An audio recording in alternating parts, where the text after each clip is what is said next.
This is TWIS. This Week in Science, episode number 1012, recorded on Wednesday, April 23rd, 2025. Can we capture all the carbon?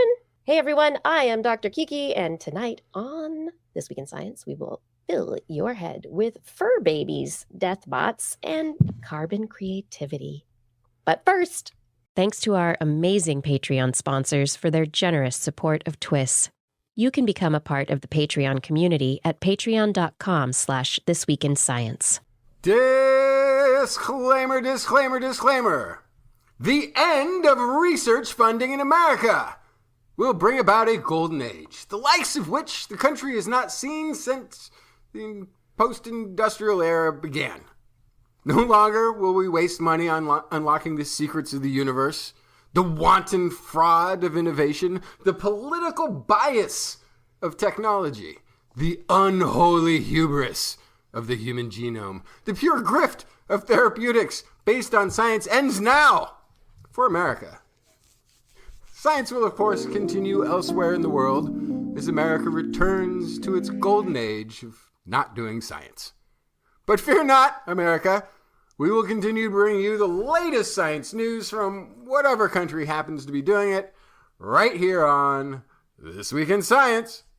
Coming up next. I've got the kind of mind that can't get enough. I want to learn everything. I want to fill it all up with new discoveries that happen every day of the week. There's only one place to go to find the knowledge I seek. I want to know what's happening. What's happening? What's happening this week in science? What's happening? What's happening? What's happening this week in science? Good science to you, Kiki and Blair.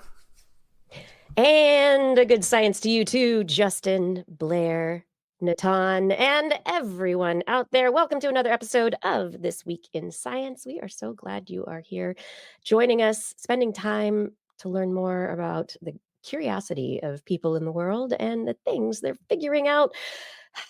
We've brought you a whole bunch of stories that we were interested in bringing, and we've also got an interview tonight. You might notice if you're watching on the screen, we have a wonderful guest, Natan Shahar, who's going to be speaking with us about carbon technology in just a few minutes. And I have stories about finding life, working memory, or memory working, and deathbots. So that's fun. Justin, what'd you bring? Oh, gosh. The end to studying women. End of researching women problems. I feel like that just started. Right.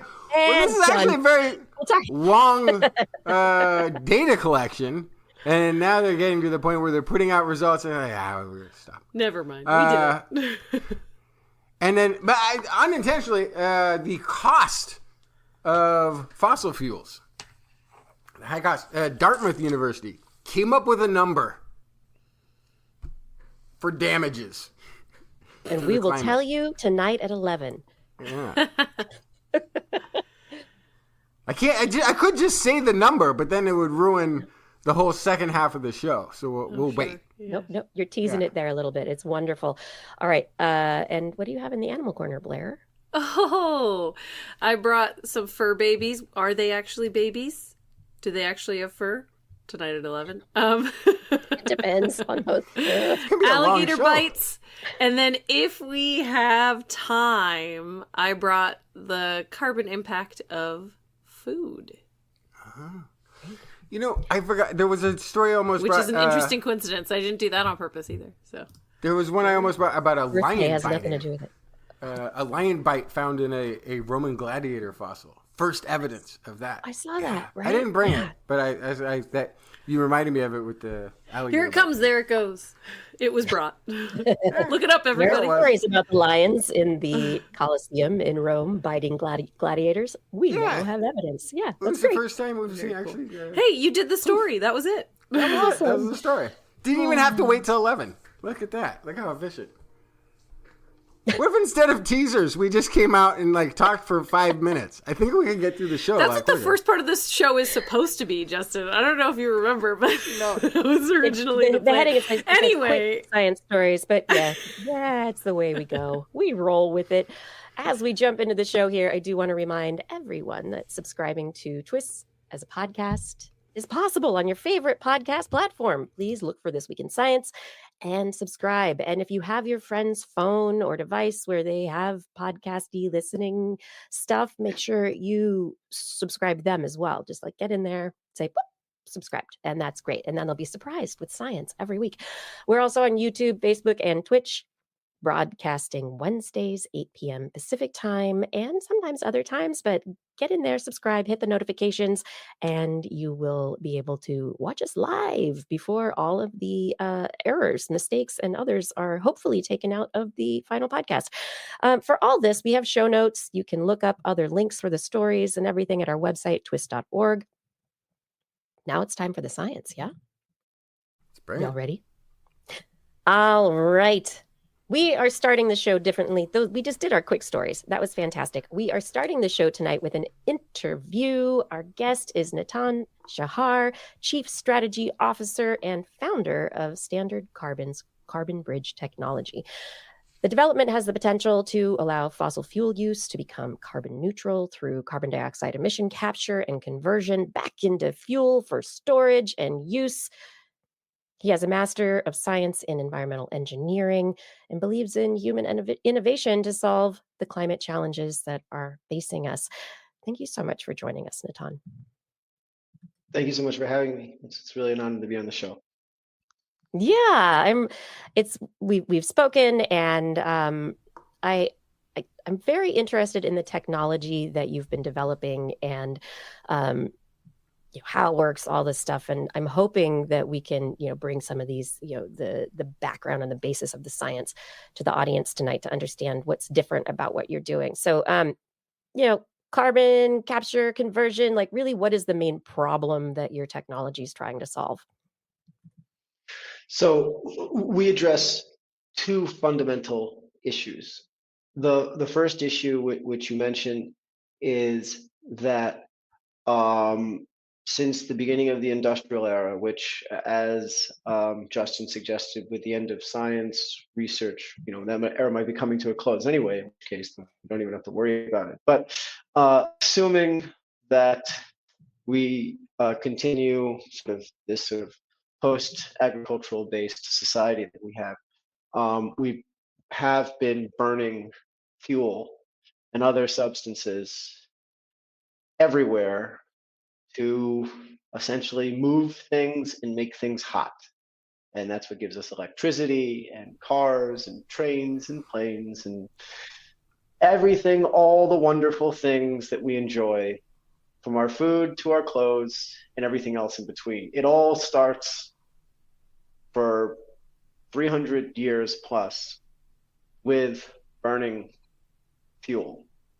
And it's increasingly a staggering increase because it's been a staggering increase because it's been every 10 years, that 10-year period, we use as much fossil fuel as we have used over all of the history of using these fossil fuels. Correct. And as another 10 years goes, we double every 10 years. And it's a really radical. And it's set to increase as well.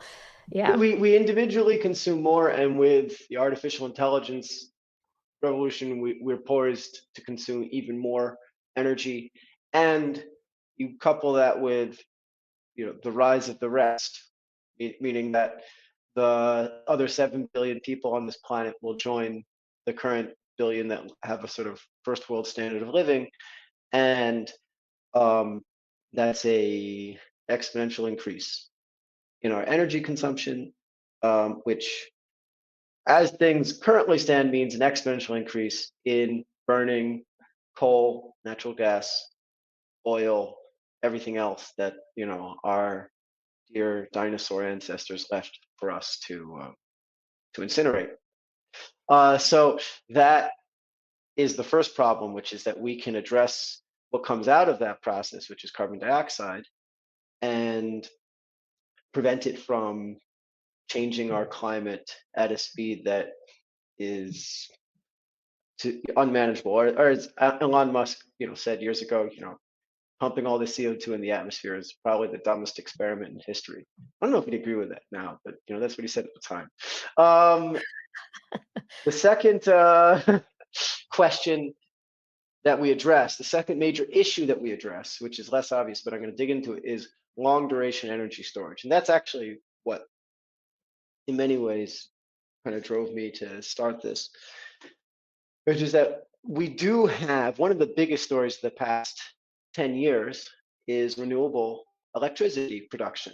So literally in the past 10 years, solar power and wind power have gone from these relatively niche, expensive, totally government supported sources of energy to the cheapest, most scalable, most available sources of electricity on the planet by far. Right? I mean, it's not even close, especially solar panels.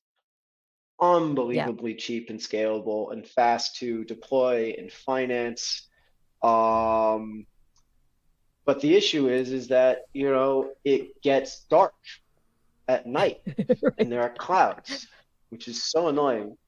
And as a result, running your economy solely off of solar panels requires either that the bromance between our dear President Donald Trump and Xi Jinping, the leader of China, leads to transatlantic electricity transmission cables, so that when it's sunny in China, they can give power to a dark US, and when it's sunny in Mar-a-Lago, he can give power to his dear friends in Shanghai. But the issue is we don't know what the tariff rate would be on that transmission cable. So as a result, we need to store the electricity from these solar panels. We can't just ship it globally, as many have suggested. But there's so much politics required for that it doesn't seem to be happening soon. Even they talked about running a transmission cable from Australia to Singapore. It was going to be the longest sort of international transmission cable, and it was unfortunately recently canceled because of the politics dealing with Indonesia and everybody else. So we need to store power for not minutes, not hours, not even days. We need to store weeks and months worth of power to backstop solar and wind and kiss the fossil fuel era goodbye. Otherwise, we will always need fossil fuels to balance out renewables. So batteries, that's right? The other side.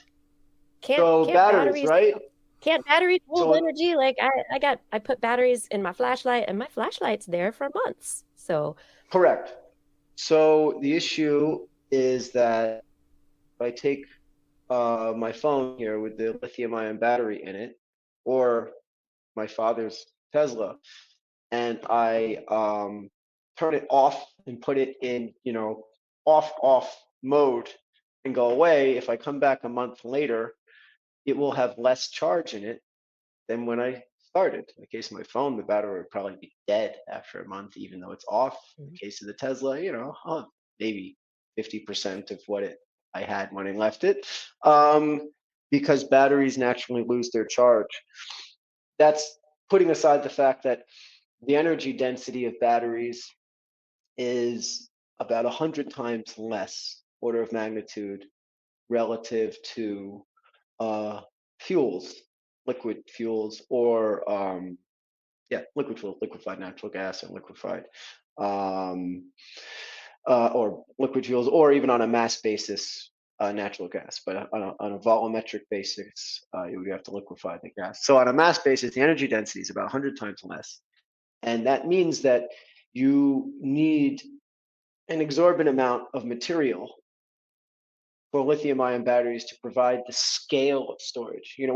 Today, if you look at all of the incentive programs for batteries in the US, in Europe, and different jurisdictions, which talk about long duration energy storage, they mean 6+ hours, which is a huge improvement because all the battery producers today are, all the battery projects that are going in the ground today are almost all chasing 30 minutes to an hour's worth of storage capacity.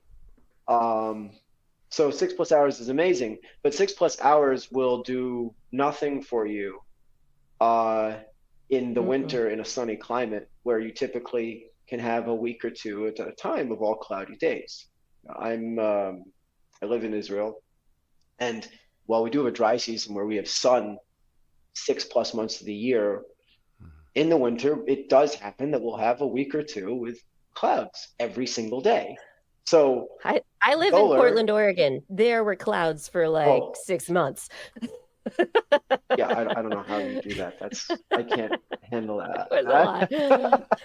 And there was like Denmark when I was there. It was the winter was 4 hours of sunlight, something ridiculous. Like if even that, like you get it gets pretty intense.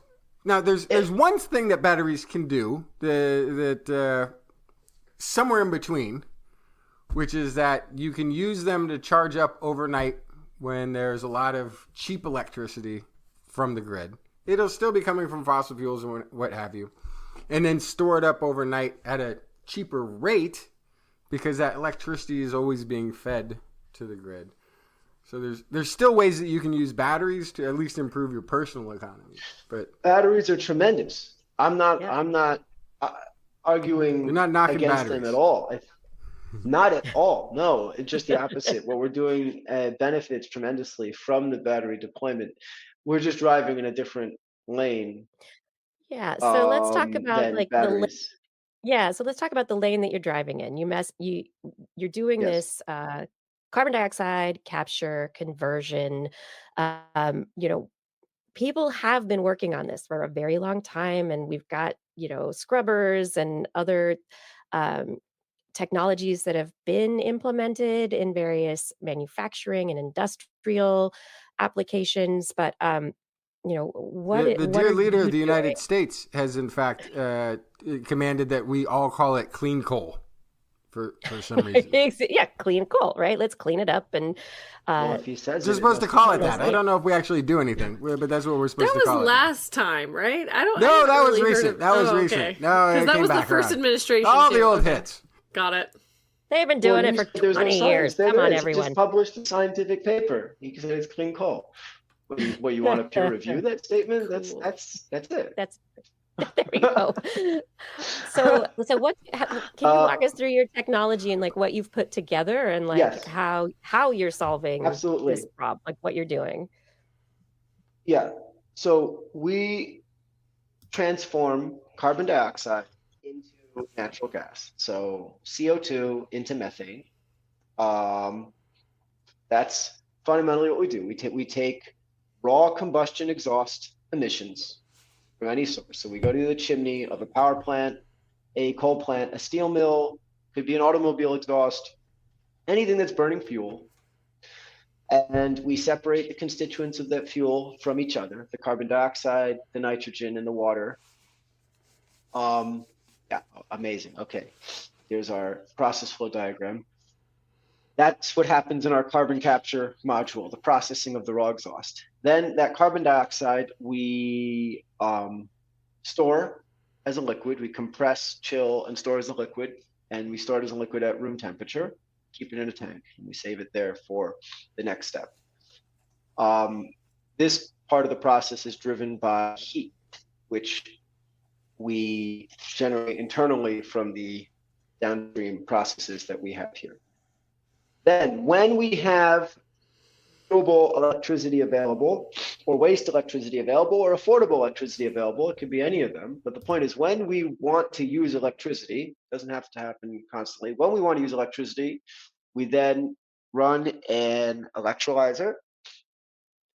In our application, we're using a low pressure alkaline electrolyzer, which is the sort of most mature, simplest approach to splitting water into hydrogen for decades. And with the hydrogen that we produce from the electrolyzer, we immediately inject it into a reactor with the carbon dioxide to produce methane. Now, the reactor is called a Sabatier reactor after Jacques Sabatier, the French chemist who invented this process more than 100 years ago. It is very simple, 19th century chemistry. So, Justin, to your point, there was science in the 19th century, and maybe that's if we would just limit ourselves to the technologies that they had 150 years ago, maybe we'd be better off. I don't know. Anyway, so the Sabatier reactor has a nickel catalyst, and it's an exothermic reaction. CO2 plus hydrogen produces methane and water. So the water we recycle back to the electrolyzer. The heat, since it's an exothermic reaction, we recycle back to the carbon capture unit.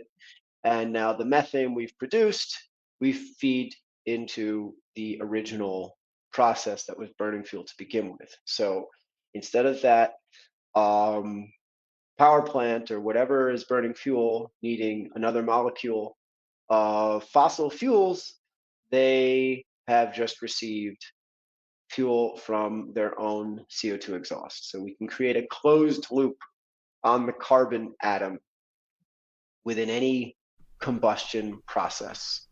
Okay, And how closed? more than 99%.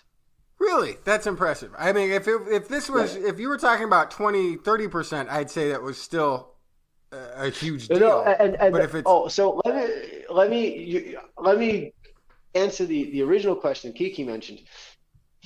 We're not so brilliant when it comes to more than 99%.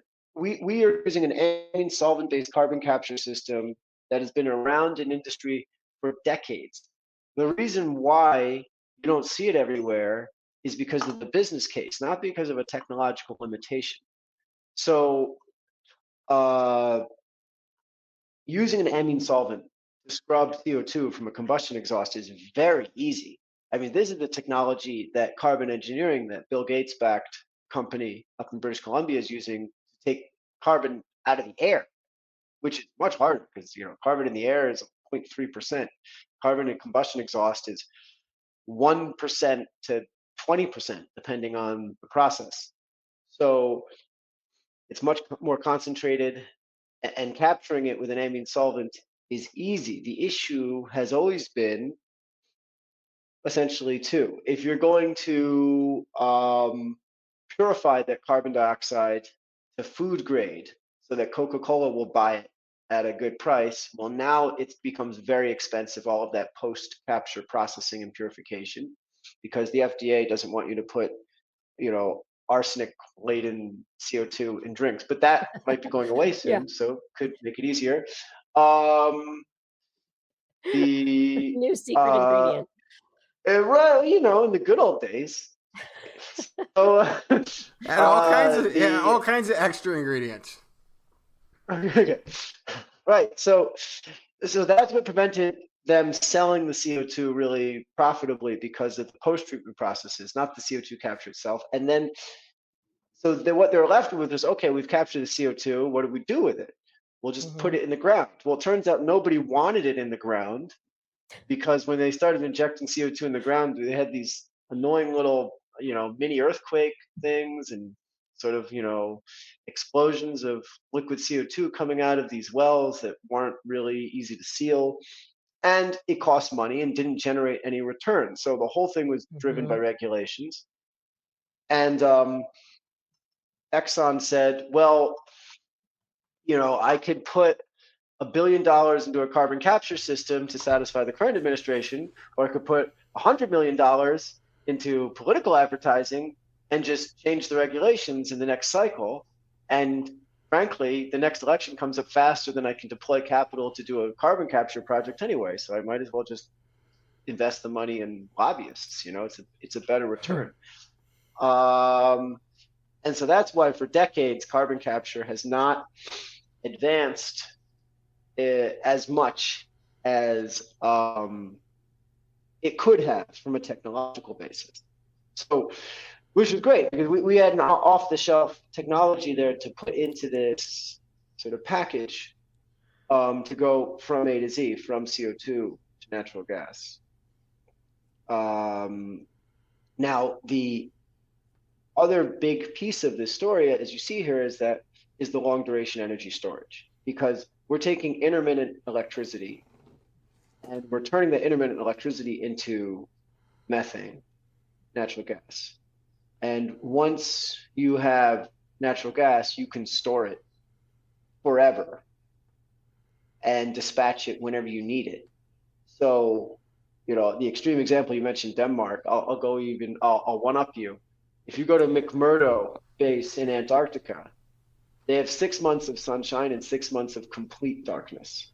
Let's say that they decide they still want to do science down there, and they want to go, Mayflower on the president of the United States and declare, city on the hill independence, and they don't want to buy diesel fuel from Texas anymore, whatever, and they're going to be energy independent. So they say, we're going to install tons of solar panels, we're going to have the penguins clean them, and we're going to, with the 6 months of sunshine, produce enough natural gas locally to give us 6 months of power during the dark winter in McMurdo. And that way, we're never going to take fossil fuel shipments from the mother country ever again. We're going to be totally independent down here. They could do it. You can't do that with lithium-ion batteries, but you can absolutely, with solar panels, natural gas gensets, and some CO2 tanks and compressed natural gas tanks, store 6 months worth of energy in this way. So it's a complete solution to running an economy 100% on renewable power. And for me, that's the piece I'm excited about, because it opens the door not just to the environmental impacts, but also energy security. Taiwan, right? They have 11 days of natural gas storage before the lights go out if the Chinese put a blockade, and the U.S. decides, they don't really feel like doing anything about it just because. So for them, they have tons of renewables in Taiwan, and they're deploying more. This gives them the ability to produce natural gas from the renewable electricity and continue to exist and hold out for a much longer period of time than is currently the case.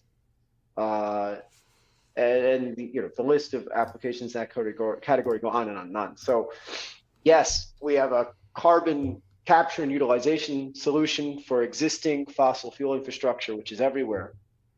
But we also have the long duration energy storage piece that really is the holy grail of the energy transition, because once you convert solar and wind into base load, then all the arguments for fossil fuel production really melt away.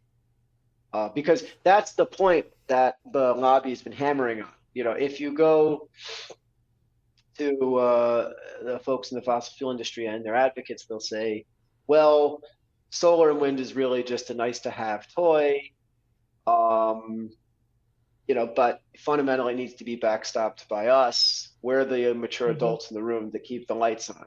So here we can come back and say, no, thank you for all of that excellent parenting, but we are ready to, go our own way and, pay for our own speeding tickets or whatever it is. So that's the big part of the value. I mean, that makes sense? The value, where historically it would have had to have been, I'm going to do this and it's carbon credits and it's an investment, or you have to do it because of regulation.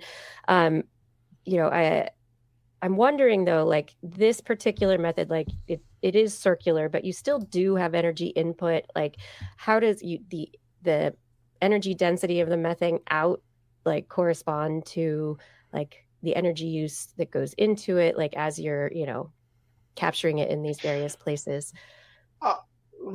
Right. So the processed end to end that we have is a 60% efficiency measured on electricity in to heating value of natural gas out basis. We're currently, and what drives that primarily is the efficiency of the electrolyzer, which produces the hydrogen. We're currently working on a new sort of variation of the product, which will bring the efficiency above 80% by using a solid oxide electrolyzer as opposed to a low pressure alkaline electrolyzer. But there is an efficiency loss, just like you'd have with a battery. So you get less energy out than you get in. But that's okay. I mean, I always say, the revolution of the past 10 years that we've seen, and it's really been an incredible thing to watch, because I remember, how people related to solar in 2015, 10 years ago, is so different than it is today. Today, you have basically infinite, cheap solar power in the wrong place at the wrong time. But it's infinite and it's cheap. It's just not where you need it. And it just doesn't happen to be operating when you want it to be. Other than that, it's amazing. So the fact that you need more solar, more fundamental, joules of electricity in relative to joules of natural gas out, that's okay, because the value of the methane is fundamentally different than the value of electrons. I mean, you see it even in the business case. It shows up very interestingly. It's interesting how the financial markets for these commodities illustrate the scientific reality. It's cool to see those two worlds overlap. Electricity is the fastest moving commodity market on the planet. It gets a new price every 5 minutes. I don't know of any other product which gets a price update like that every 5 minutes for a physical good. I mean, movie tickets maybe, or whatever, or Broadway show tickets right on a website. That's something else I'm spitting on. But right. But the electricity markets in Europe and in most zones in the US have 5-minute spot markets, because you can't really store electricity very easily. And so therefore, once it's produced, those electrons need to go somewhere right away, which is why you get negative pricing, because once the electricity is produced, it must move on the grid because it's moving at the speed of light. There's no time to think about what I want to do with this. Versus natural gas, they don't sell it with a new price every 5 minutes. Natural gas, I think you can some hourly pricing, but typically it's a daily price for natural gas. That is to what you were just saying too. Living in Denmark, there's an app you have that tells you your price of electricity, so that you can decide whether or not now is a good time to run the dishwasher, or if I should wait an hour when it's predicted to be heading lower. Right? It's not something I've experienced in the U.S. very much, but there is an hour by hour app, like where if you run it at the wrong time, you could be paying 10 times the price you would be paying it at a different time, because it fluctuates quite a bit because they're not so energy independent there. Correct. To your point, and right, in the U.S. we haven't brought it to the consumer level to that degree yet, though. The New York City is invested billions in doing that. I mean, they rolled out smart meters for almost every single customer, which gives that level of granularity to really, they're pushing this. But the point is that when electricity is produced, it kind of needs to be used, as opposed to natural gas, which when natural gas is produced, it goes into these titanic reservoirs. I mean, the natural gas pipeline network in North America alone is sized for the coldest day in Chicago in the past 100 years. So they have more than 6 months worth of storage capacity there beyond what's needed relative to the peak demand. Forget about, regular, 100-year blizzard. So, once you produce that gas, it doesn't need to be sold for months. It can just sit in the pipeline network and in the storage network, in storage reservoirs, virtually And forever. And Europe has a similar system, not quite as built out, but similar. so, I mean, what we're seeing happen in Europe, they're developing very much a circular economy where they're really pushing towards trying to consider all the cradle to grave costs and all all of the things that are necessary, and try to what it seems like you're doing is, instead of taking more natural gas out of the ground, it is, now that we've got all this fossil fuel and other stuff that we're using in electricity really, so any electricity demand to heat an apartment building, to do anything, like whatever that produces in terms of you know uh, running a heating system, that can be the off gassing, the emissions can be then taken back into the system and then used locally or globally in the entire system. So like you mentioned New York, and I know that one of the things you're focused on is starting to get developers and building owners in New York to put your systems. This isn't like big scale industrial all the time, but to put these systems in the buildings themselves, so that buildings could be managing their own emissions. It's a great question, because this is actually, I was thinking like, my first thought was scaling up, but then it was like, oh, there's plenty of carbon in a scaled up system to pull from. How far down can you scale it? Exactly. So we can go down. I mean, it's possible. We could go down to the single, home level. We haven't approached that market at all because of the logistics of executing in that space are so much harder. But there's no technical barrier. We are actively selling and will be deploying in the urban context, specifically in New York City.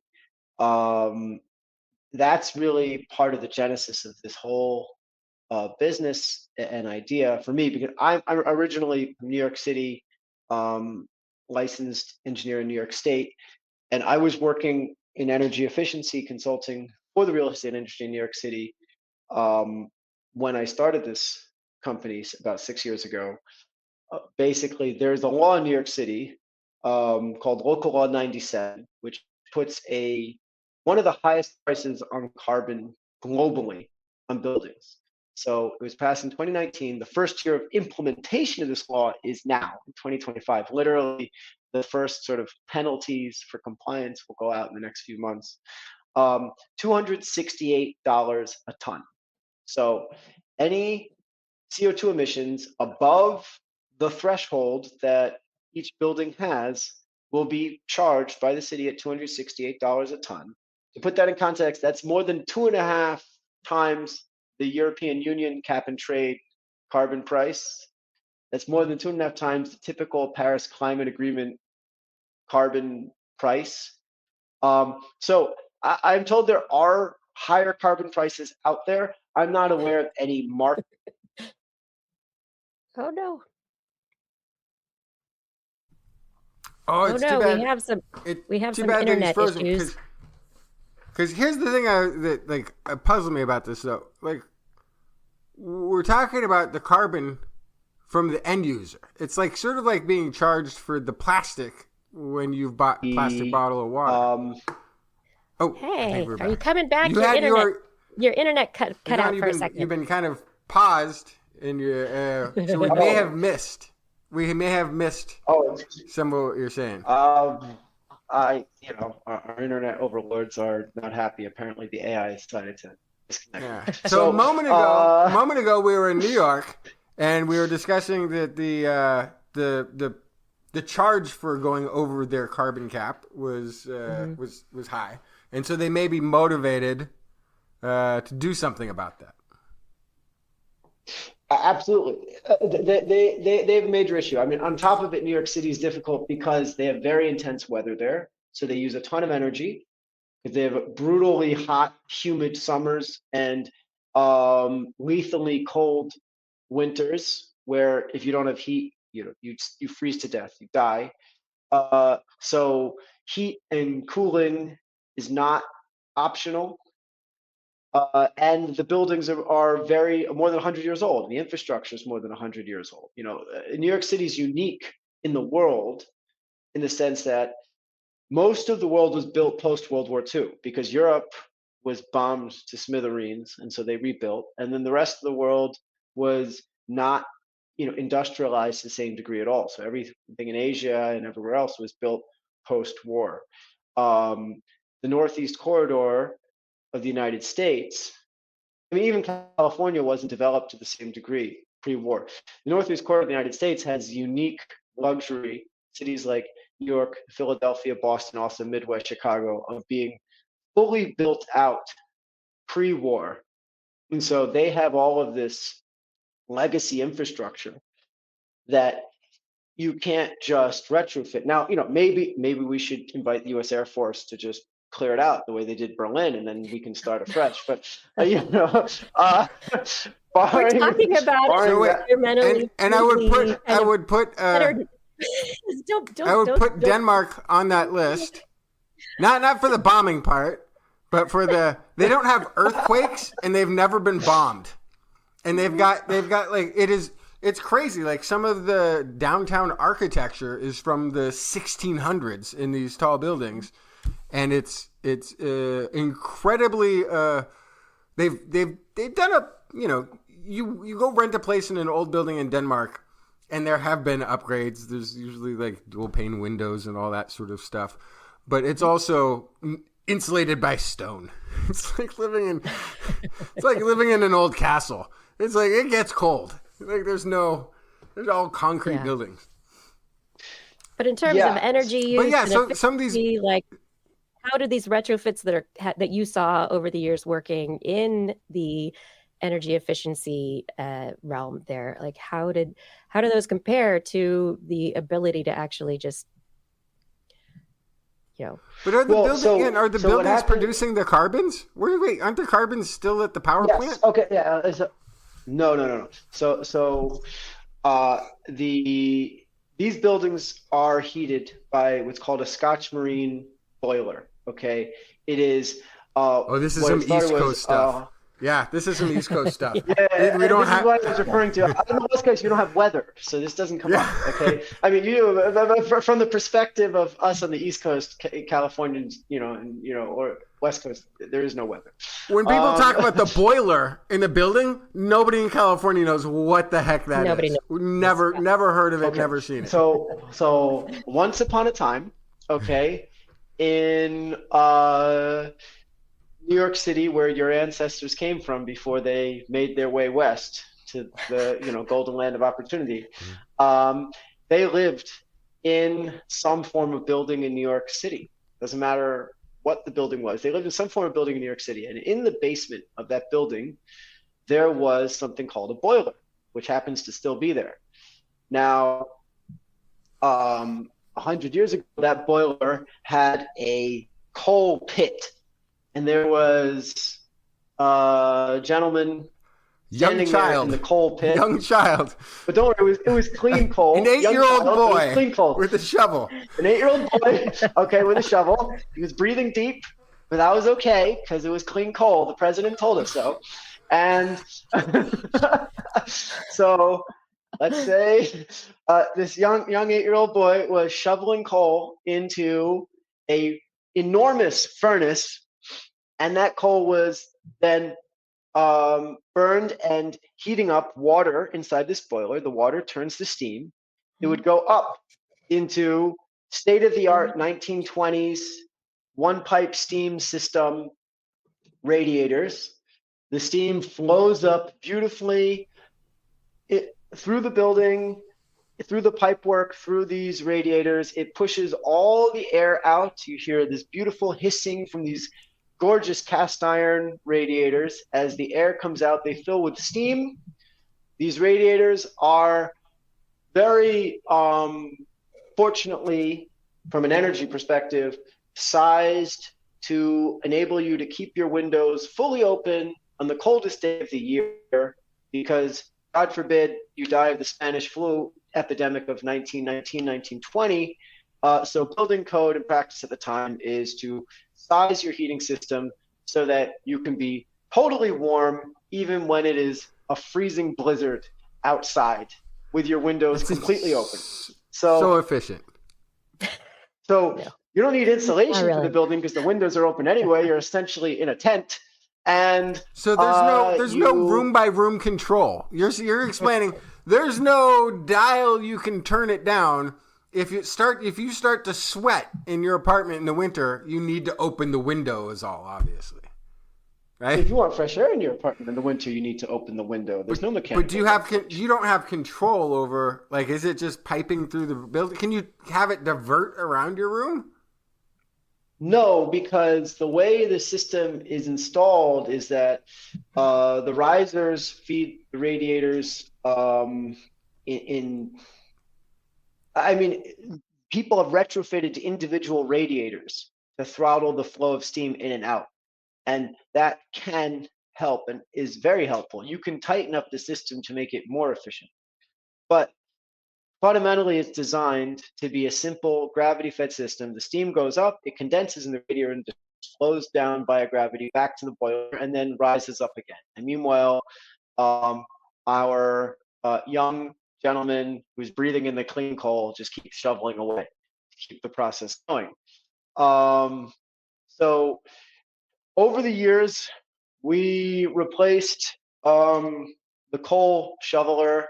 Maybe it wasn't so clean, not sure why we had to replace him. But over the years, we replaced him with first oil-fired burners and then now mostly natural gas burners and pipes. But the infrastructure of the building stays the same. You have boiler, feeding steam into the distribution network, all the radiators in the building. There is virtually no insulation in these buildings at all. There's no mechanical ventilation, so the only way to get fresh air is via opening the window. The temperature controls on the steam system are much better than they have been historically. There are a lot of things people have done to make it better, but nowhere near to the level of having a personal individual thermostat. And so, you still tend to use the window as a thermostat. If it's too hot, just pop that window open, get a nice cold draft. I mean, what's nice is I can tell you, it does give you that nice campfire feel inside your apartment because you have this blazing hot radiator next to a nice cold draft. It's like, like a snow camping experience. It happens to be you're burning, 6 times more energy than you would need to be warm, but it's fun. And then I assume that even if everybody has it, has the diverter or the turn off knob in their apartment and everybody's got it turned off because it didn't happen to be that cold that night, the furnace is still burning. It's unregulated by people turning the knob to divert. No, it's regulated by pressure. Running. So the boiler, it runs based off pressure. So the boiler runs in cycles to keep a certain amount of steam in the system, kind of at all times. Okay. So there is regular. No, you can make this system much more efficient, and they have improved the efficiency. But you would I'm trying to solve pre-industrial era problems. I'm still working on them. No, we just established science is canceled. It was canceled. Everything post industrial is canceled. Now I'm trying to go back and solve how do we make a better boiler? Oh, they already did it. Well, have you tried magic? So you could scale it down to an individual building to help save the amount of to grab the carbon that it would be producing in these boilers. And then to reutilize it to keep those running. Yes, so we can take off-peak electricity and the CO2 in the chimney and turn that back into natural gas to feed the boiler. And through this process, we can fully electrify the energy input to the building. So now this building, instead of taking natural gas from the Marcellus Shale, is producing its own natural gas locally on site. So, energy independence for New York City, maybe they truly will secede this time, right? If they're energy dependent. And Yeah. And redundancy then also. Yeah. So if the electric grid goes out, you've got your methane. You've got something you can burn correct. for power. Yeah. You still have Anybody who's in heat. New York City during Superstorm Sanji, myself included, can Yeah. tell you that the fact that the heat still worked was really a nice thing, because there are folks that were not so lucky, and going a week without heat in the winter in New York City is uncomfortable. So the point is that you now have this ability to fully electrify the building, and if you have electricity available from a renewable source, like the almost 1 gigawatt Empire Wind project, which is nearly complete, but was recently frozen because we want to drill for natural gas in Long Island Sound. I don't know, whatever. We just froze it just because. Thank you, Mr. President. But assuming that he unfreezes it, they're going to bring that project and others online, and New York City will soon have access to nearly infinite renewable electricity on an intermittent basis, mostly offshore wind. And they've made major investments, and New York State has poured billions into this, as well as private investors. And and if you look at the interconnection queue in New York State, you can see just gigawatts and gigawatts of batteries, solar, and wind being brought onto the grid to feed this energy transition in New York City. It's pretty incredible, actually, how the oldest, from certain respects, but the richest city in the world has really gone all in on the energy transition. And we're helping them offer a path, because if you were to replace the heating system completely, if you were going to say we're going to rip out all the radiators, rip out the boiler, and we're going to put in electric heat pumps, then the project becomes logistically almost impossible. Because well, first of all, I had one engineer I spoke to. He said he was thinking maybe we could put all the tenants on a cruise ship for 6 months while we do the job, because we need to go into all the apartments. I'm like, where are they going on a 6-month cruise? It's like, I don't know, maybe like a just park it. Just park it. Just have a I'm like, just park it. What? Like one of those like British. They got a view of the lady for the next 6 months. They got to go through some tourists on their way to work. Harbor. Yeah. The last time we had people sitting in the harbor for that long was the British during the Revolutionary War. That's where they put all the the Gowanus Canal. Well, there's nobody going up and down the Gowanus Canal. Park it right there. Just don't touch the water. So you have the logistics of the people living there. You have the logistics of actually doing the retrofit. You have the cost of all of that. And if you're in not just a single family home, you're looking at multiple units, multiple stories. Easier to just all of those logistics. And even the biggest issue on top of all of that, the biggest issue is that when you design a heating system, you have to design for 100-year blizzard, 100-year storm. You cannot design for the average.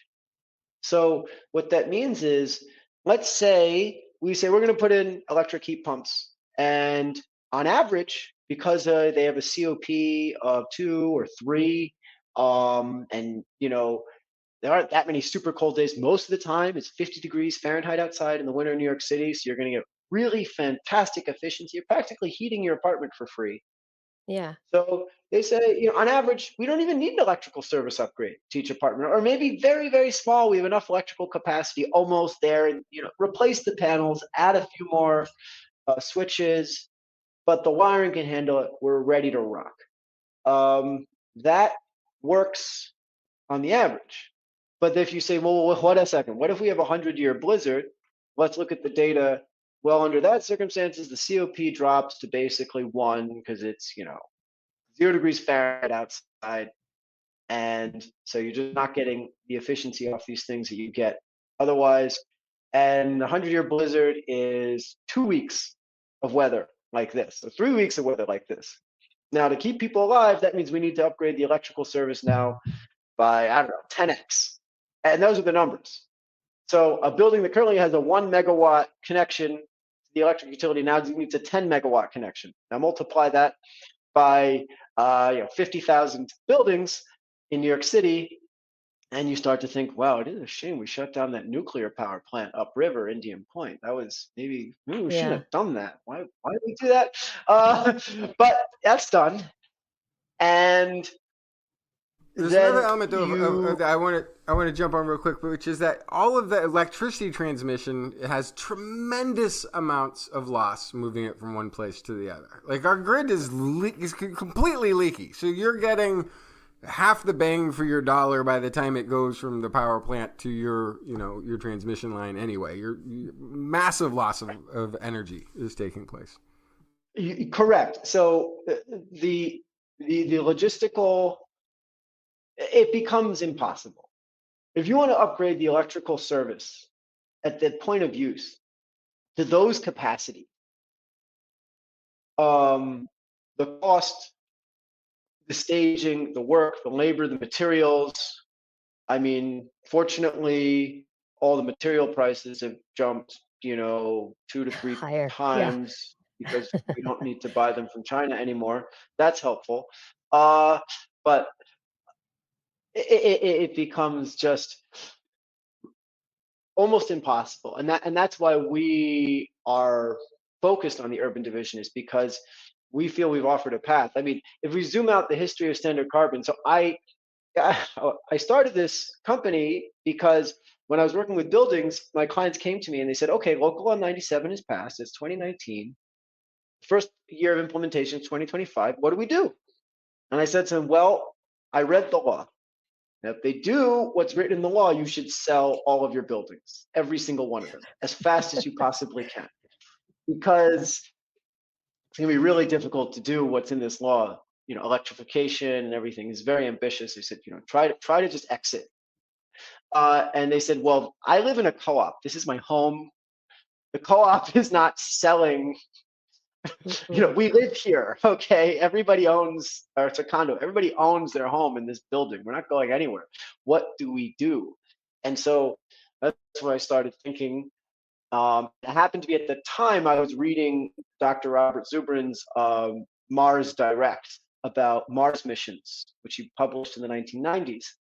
And there he says the way to do Mars is we're going to produce rocket fuel on Mars from the Martian atmosphere, which is all CO2, using the Sabatier process. And he said, if we do that, then we don't need to ship all of this fuel to Mars. We can produce all the fuel we need for the return journey on Mars, and everything becomes viable for NASA. Now, we've yet to do that on Mars, but, maybe this administration will do it. Who knows? In the meantime, I said, if they can do it on Mars, for sure, we can do it in the chimney of a building. It seems a lot easier. And I read about it, and I saw that actually, the European Union and Japan have been publishing papers about this process for decades. It's not a new idea at all. We just needed the product ready to roll it out. And so that was my start. And then I started the company, and then my investors came in and they said, why would we be busy with small building projects? That's silly. Let's focus on US steel and power plants and coal, everything else. And so all of our focus was on utility scale, and we've had a lot of progress on that front. We're doing some major projects in the utility area. And meanwhile, sort of Local Law 97 in New York City was just marinating there over the past 6 years. Comes January 2025, there were attempts to repeal the law. It's still on the books. And now you have many, many thousands of buildings that are facing tens, sometimes hundreds, millions of dollars worth of fines under this law. And they have no path to compliance because they can't do the heat pumps. And they're stuck with their legacy 100-year-old boiler steam systems. So we said, let's offer to help. We really can approach it. So we started reaching out, and we've had very explosively positive feedback in what we're doing there. Because I imagine, because it also sounds like both the law dug a ditch that they figured out. Well, you build it, make the law, and they'll figure out how to do it. And then so they needed the solution. They've created already the law that requires the solution. They just didn't have the solution yet. And now you're showing up with it. That must be pretty welcoming.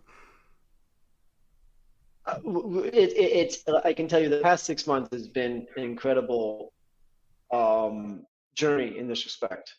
How do we think so New York's going to be great, but that's one city. It's a great city, big city.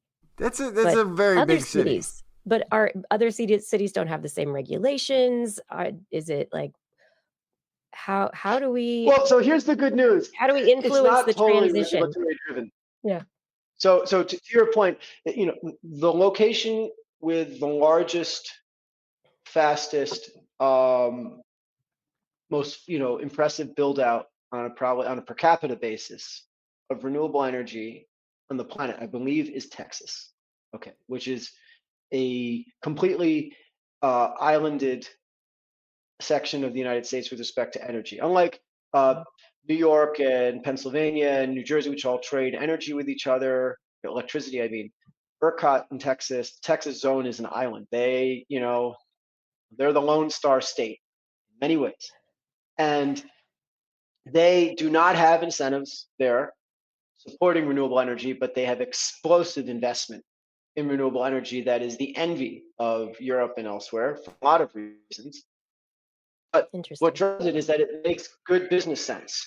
And what we're doing here makes good business sense as well, because what we started this conversation with, the different priced commodities, electricity and natural gas, the off-peak or curtailed renewable electricity is often sold for free or negative prices. It can be extremely affordable. And then the natural gas price is often much higher. So you have a spread between the cost of electricity you have to put in relative to the value of the natural gas you produce. That arbitrage opportunity between two different types of energy, electricity and natural gas, drives the economics of this regardless of the incentives. Now, obviously, there are major incentives, and the global market for incentives is enough that you don't need every location to have its own regulation. So, for example, in the case of New York City, not every building needs to install this system right away to comply. It's enough for a lot of them simply to buy low carbon natural gas from elsewhere. So we can go to US Steel out in Pittsburgh and we say, we want to turn all your CO2 emissions into low carbon natural gas using renewable electricity. And then we can ship that natural gas via the pipeline network to all these buildings in New York City. And they're getting low carbon gas. So they've achieved compliance. They can defer investments in full electrification to now the 2040s, as opposed to entertaining those investments today. And in the meantime, we've just decarbonized US Steel and promoted enormous renewable investments at the same time. And by the way, it works on a global basis. Japan is the most aggressive,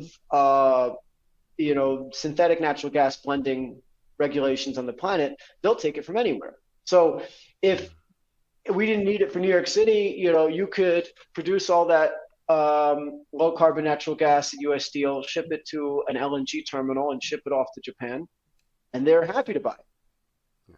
And then the other part of that is then you'd want to install those in Japan, right? Yeah, because exactly. even if you don't have the regulation, you can also have a lot of areas that it's just way more expensive. Like I don't imagine much of the world is getting the energy as cheaply as America does. So even without fines, there's people who are paying that for their energy consumption. I mean, again, I'm going to keep using Denmark just because I had that as an example. They also have radiators for all of their buildings. There must be a boiler somewhere. I just assumed it was magic. that they think the thing's heated Yeah. up. But they turn it on at some point in the year, and and then there's always a hot pipe on the wall, the one you're not supposed to grab onto if you lose your balance. But the energy costs there is much higher than I assume anybody in New York is paying for their energy, and so even without you're correct. a regulation requiring them to make this step up, they're already seeing a benefit if they can reduce the consumption end of it. Yeah, look, the transition to renewable energy offers so many benefits that appear in the pocketbook. The existence of ridiculously cheap fossil fuels in certain parts of the world creates all sorts of market failures, I guess that's what economists would say, that distort behavior, because basically you have something almost for free, like the Marcellus Shale with fracking, right? So the Marcellus Shale is a great example. That I remember when that started. That was the beginning of my career in New York City, in the right before subprime. So the early 2000s was when that started to come on, and people were talking about how natural gas was going to be a bridge to a clean energy future, whatever, because that was the beginning of fracking. Suddenly, New York City had access to infinite, cheap natural gas for the first time, ever. They never had anything like that. So you had an explosion of people investing in natural gas conversions. They moved off oil to natural gas, which was good. Asthma rates went down dramatically. It's been measured, and it was good for climate and all sorts of things. But to your point, it distorted behavior on the energy efficiency investment side, because energy was so cheap, sort of like nothing justified itself on a business case alone for energy efficiency, because we just had this kind of free resource. So if you go to places in the world where that doesn't exist, then this is very valuable, or where the infrastructure doesn't exist. New York City was blessed with two things. One, they had infinite cheap natural gas from Ohio and Pennsylvania in the Marcellus Shale, and they had the pipeline network already built out to deliver that gas for pennies. Now, if you go to Japan or India, they don't have the fossil fuels. They do have the demand, and they don't have the infrastructure. So for them to say, let's just build tons of renewables and leapfrog this whole fossil fuel addiction to begin with, because it's bad for their security and it doesn't pay financially, there's an enormous value proposition. And so we're absolutely approaching those markets an opportunity as well. And Europe probably is the biggest example of this, because what's happened with Ukraine and Russia has just made the focus on synthetic natural gas in Europe explode. I mean, now even more with Trump, Europe has really had a wonderful time. First, they lost their Russian gas, and now Trump wants them to pay, 80 times the market price for the privilege of asking for American natural gas. We don't even know if he'll, they can use it, but they get to ask if they pay, right? Well, there's the the story of coal, right? When they made the locomotive. I'm going again. I'm pre-industrial again. I don't know why I keep the whole evening. The story of coal. We've gotten stuck in comics. They made the locomotives like 10 times magnitude or more efficient, and it sunk the price of coal, because suddenly all the locomotives moving all these goods across the country are going to drop the cost of it. They're going to use just a whole lot less of it. Because the price dropped, the demand went through the roof. Because now little Timmy, who used to only be able to shovel into the coal into the building, could now afford to bring some of that coal home to his little hovel in the basement across the street and heat his own little furnace. So now he could even stay warm in the winter. And actually it became accessible to everyone. So the consumption they actually had to start producing more coal after the price dropped. So no matter what, whether there's a current price incentive or just an efficiency incentive, it's going to be something that continues, because if the price is low enough, everybody's going to want to use it, and then there's opportunities for efficiency everywhere in that system. Yeah, and I think seems like a great position. Yeah. And I think that's the key here, is being able to understand the different markets and what their needs are, right? And how, what value proposition are they going for? Is it a pocketbook bottom line? Is it because they want to be part of a leapfrogging energy transition? Are they seeing the future of the world and climate and fossil fuels and going, we need to restructure, so there are lots of different motivations.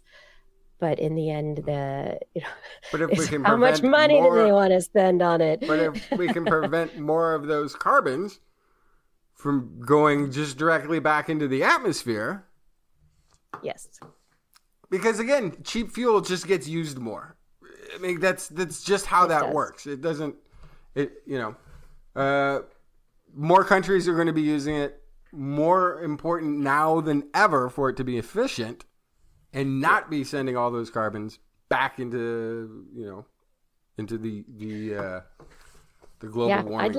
I'd love to see I'd love to see more countries try and pull together to create the circular economy incentives, so that more of the technologies are it's all put into this ethos of trying to repair what we've done, maintain what we have, and not cause more damage. Take sustainability into account along with the economy, and use science, which is canceled, to help us get there.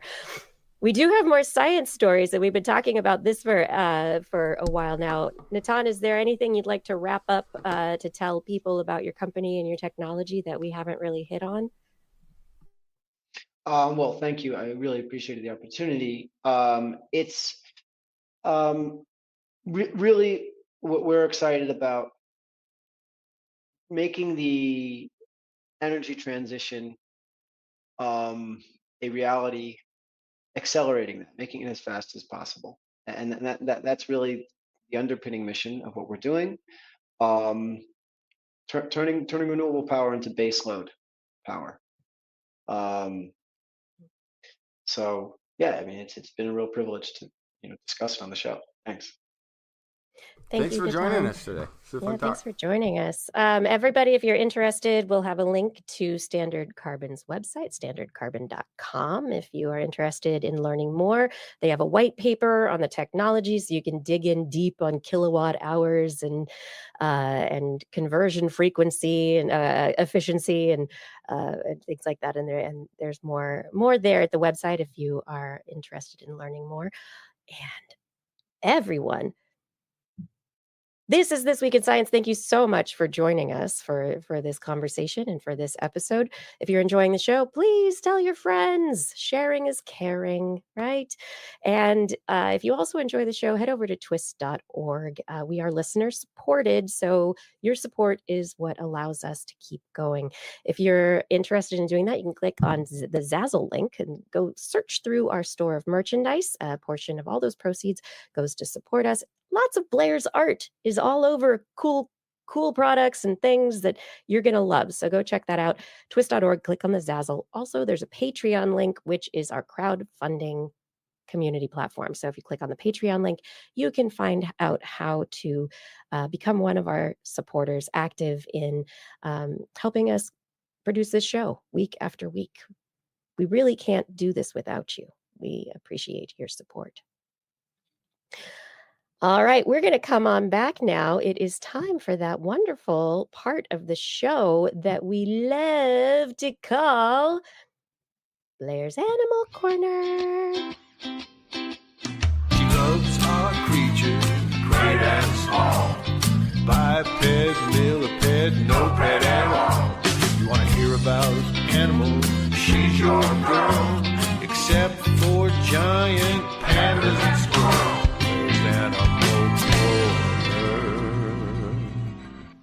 What you got, Blair?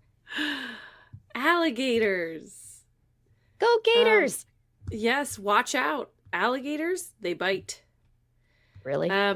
Yes. And so some researchers wanted to know why.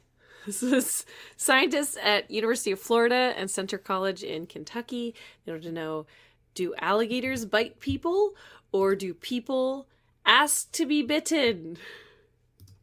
Wait. Can you guess? People are not paying attention to the gators. They're asking for it. No. Now, keep in mind, it's from University of Florida, so that should also key you off. No, it's not people's fault. It's all the gators. I don't know. So to reach their conclusions, the team analyzed 3 centuries of records from 1734 to 2021 on human-alligator interactions, and they used something called the Crocbite database, which has recently been rebranded to crocattack.org. Oh, that's much better.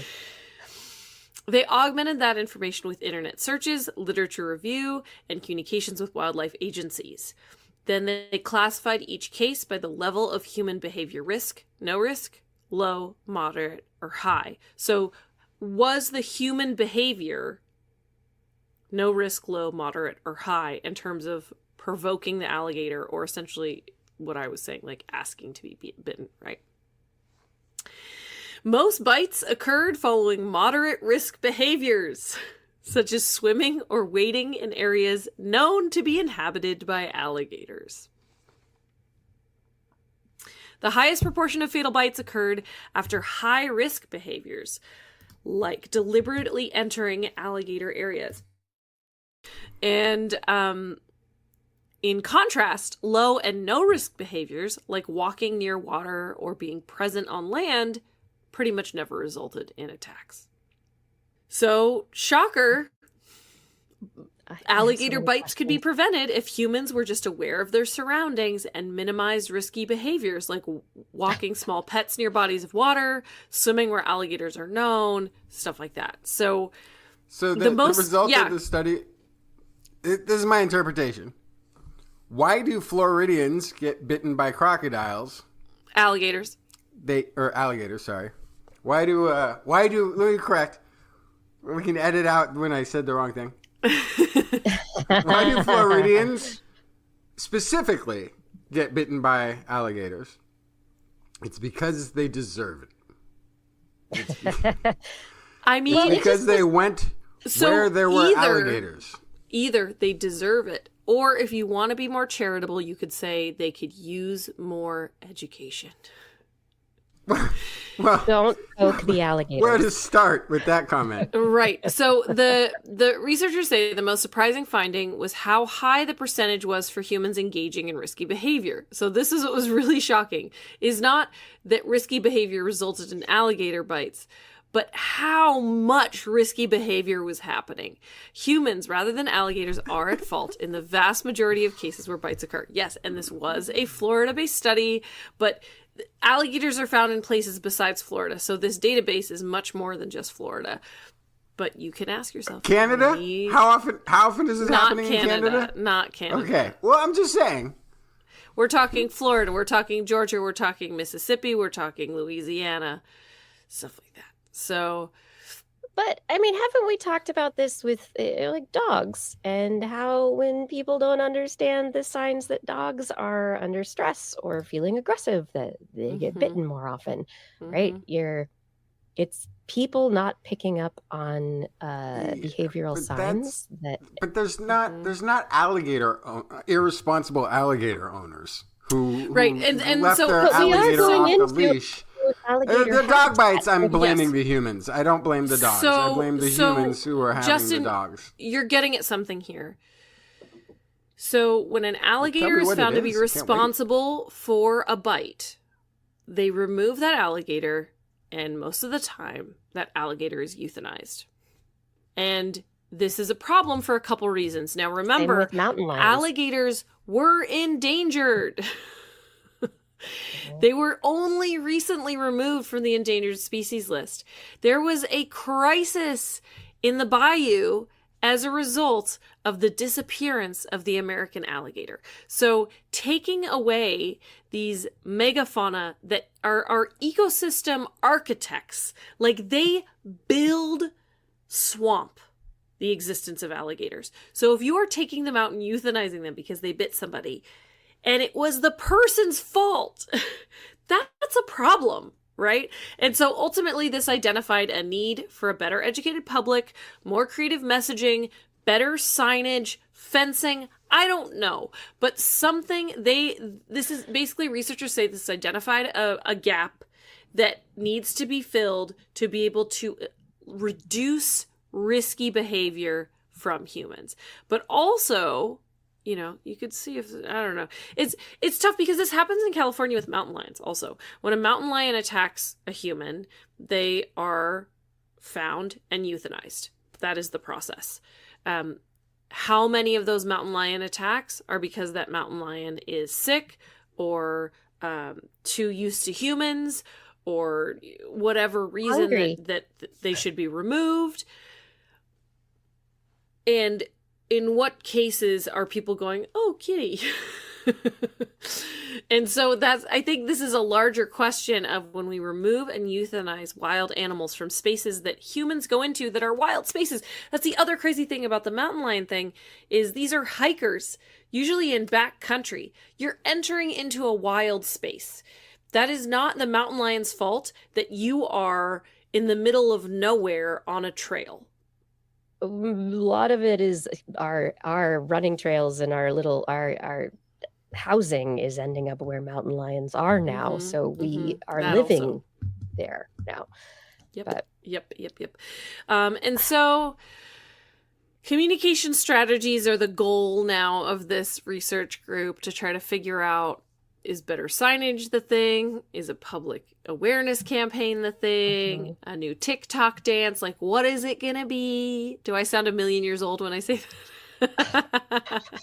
Good job, Blair.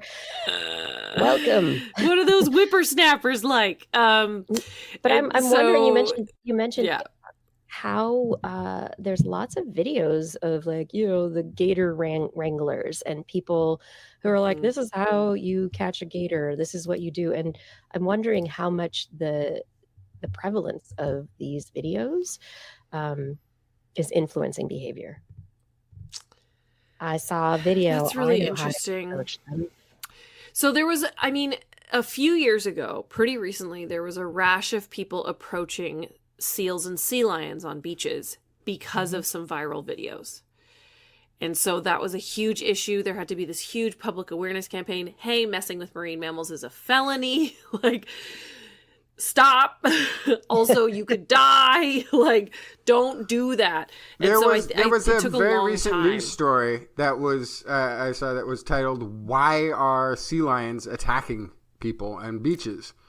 And I'm like, oh gosh, what is this strange ailment that is coming over these sea lions, that they're going and attacking people? And it turns out, no, it was because people were approaching them. Right. Like trying to get 100%. selfies. Yes, Ridiculous. absolutely. Yeah. And I think, somebody brought up Steve Irwin in the chat. Don't blame Steve Irwin. I agree with you. So part of the thing about Steve Irwin was he didn't cut out the parts of his show where he got bit by things. So that's important, right? He demonstrated how wild these animals were, and he talked about how dangerous the things he was doing were, and when he would get bit or a snake would wrap itself around his neck or whatever, it was in the show. It's a really important piece of showing the real world of what it is to be around wild animals. And he did continue the messaging of, these are wild animals and don't do this. I'm educating you about this. Like, I've learned how to do this. And then he died doing it. So also, like, learn the lesson. Yes, although I will say, the thing that he died from was such a weird freak accident that really it's truly wild that none of the venomous snakes got him, crocodiles and alligators didn't get him. It was a weird stingray shot to the exact right place in his body at the exact right time. And how embarrassing for all of the crocodiles and venomous snakes too. Like that? Goodness. Like, we couldn't take him down, but that got him? Yeah. Yeah. Well, anyway, I so think don't it approach adds- alligators. Yeah. I mean, but that's an interesting question, right? So what do we do? How do we educate? There are signs everywhere. People say, alligators, they're dangerous, but how do Yeah. we protect people more from themselves? Yes, and if somebody provokes an alligator and gets bit, should that alligator really be euthanized? That's just my... Right. I mean, I'm not going to change society. That's probably not going to change, and that will continue to be the way things go because human life has to be valued above animal life, and I understand And that. the alligators might be like those human hunting tigers in India. I mean, we have discussed on the show how they have their own teamwork, which is one of my favorite stories I have ever reported on in the history of this show. So alligators are pretty amazing. Now, moving from wild animals to domesticated, my other story for the Animal Corner is about Yes. your best friend, or I should say my best friend, not Justin's best friend. Dogs. How do dogs fit into social networks? People will call them their fur baby. People will call them their child. People will call them their best friend. People will call them their sister or their brother, depending, right? There's lots of kind of funny tongue-in-cheek ways that people refer to dogs. But researchers from ELTE, TWIS Lorand University, set out to explore the precise role that dogs play in human social networks. So they compared human-dog relationships with human-human relationships using 13 relationship scales. The way this was set up, I think, is very interesting.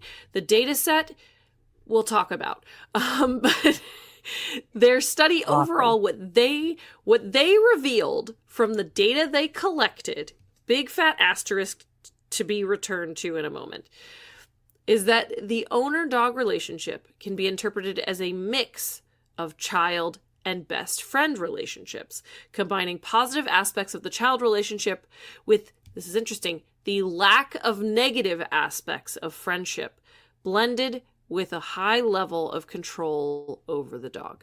So you have all the best parts of having a kid without any of the negative pieces. The fact that a friendship usually does not have the negative aspects of a spouse or a child or anybody else because, you separate and then you come back together. You just hang out with a friend, right? And then on top of that, you have high control over the dog. The power dynamic is very specific. I mean, I feed my dog her food every day. I'm in control of all of her food, right? Right. I'm in You set control of when she goes mealtime, outside. everything. Yes. Yeah. 100%. Owners often rate their relationship with their dog, this is crazy, as superior to any human bond, which already now I take extreme issue with. Okay. I disagree. This says a lot about people. But overall, their data set showed that people rated their relationship with their dog as the best relationship that they had in their life. Like, oh my God, who are these people answering these surveys? Okay. Now, anyway. hold up. Removing immediate loved ones and family and your closest friends. Compared to most of the people in this world, you have a better relationship with your dog. Oh, sure. But that's a big caveat. Yeah, well, these are just people with a few less close human relationships. That's it. I think, and then they're there, and then you're there. I think it's the non-judgmental love. The dog is doting on you. Sure. There's the emotion. However, I will just say, I'm picking my son over my dog. That's happening. Okay. Totally. You what? I would pick my son over my dog. Yes, I Always. excludes the close loved ones and family. If they don't have that, then you can see how it would be.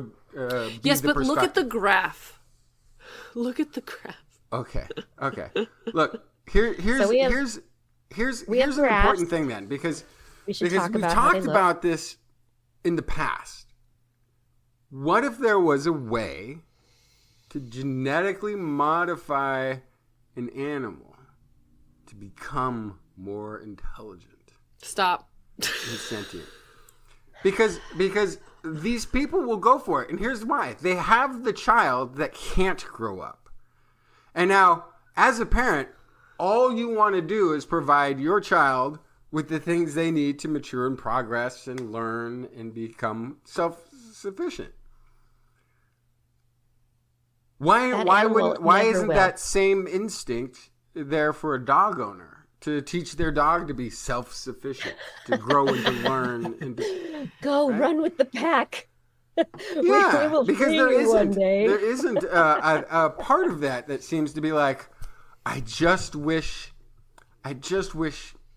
just for their own self-confidence, my dog could go get a job. There's no leaving the nest. Though, Let's talk about the science, though. Let's return to these graphs because, first of all, support. The dog is rated higher than romantic partner. That sucks.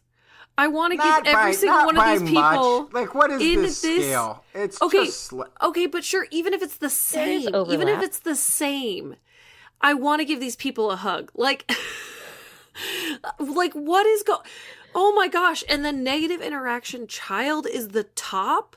And then romantic partner is like neck and neck with child. Like, oh no. I can't. Oh, and then, yeah, satisfaction. They're all pretty much neck and neck. And then relative power, of course, dog is way up high. Child is a little lower than that. Best friend is pretty much non-existent, which makes sense. Right? They're your friend. Yeah. You don't have control over them. But okay, so this finding was 700 dog owners who related 13 relationship characteristics regarding their dogs and 4 human partners: child, romantic partner, closest relative, and best friend. The results showed that owners rated their bond with their dog as the most satisfying and their dog as the best source of companionship. I'm going to say that again. Owners rated their bond with their dog as the most satisfying and their dog as their best source of companionship. Yikes. So also, of course, there's a big fat asterisk on this because the sample was volunteers. These are people who agreed to take the survey. They were like, what dog owners want to take this survey? So first of all, anybody who's answering surveys about their dog, usually very intense dog mom or dad. Like the dog identity is strong. If you're looking at that and you're like, this is how I'm spending my free time, is taking a dog survey, right? So already that's a self-selection. Also, I mean, I'm just going to throw out there, maybe if you're busy with your human companions, you don't have time to take a dog survey. You have other priorities, right? But so because this is a self-selection, people who are mad at their dog probably aren't going to take a survey about how great their dog is. So I think ultimately this is a really tough data set. Like, honestly, you should be going into waiting rooms at vet offices and you should be questioning people there because you know they have a dog and you're seeing them at the best of times and worst of times related to that dog. That dog might have just cost them $2,000. That dog might have just gotten in a fight with somebody else. That dog might be ailing and you're giving them support. So it kind of, you need to find a way to find people for this survey that is not, hey, who wants to take a survey about their dog? Because it's gonna create a very specific selection of people.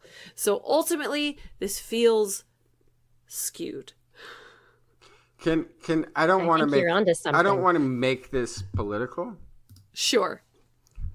But if you look at the dog versus cat states, for some reason, they kind of look like the American political map.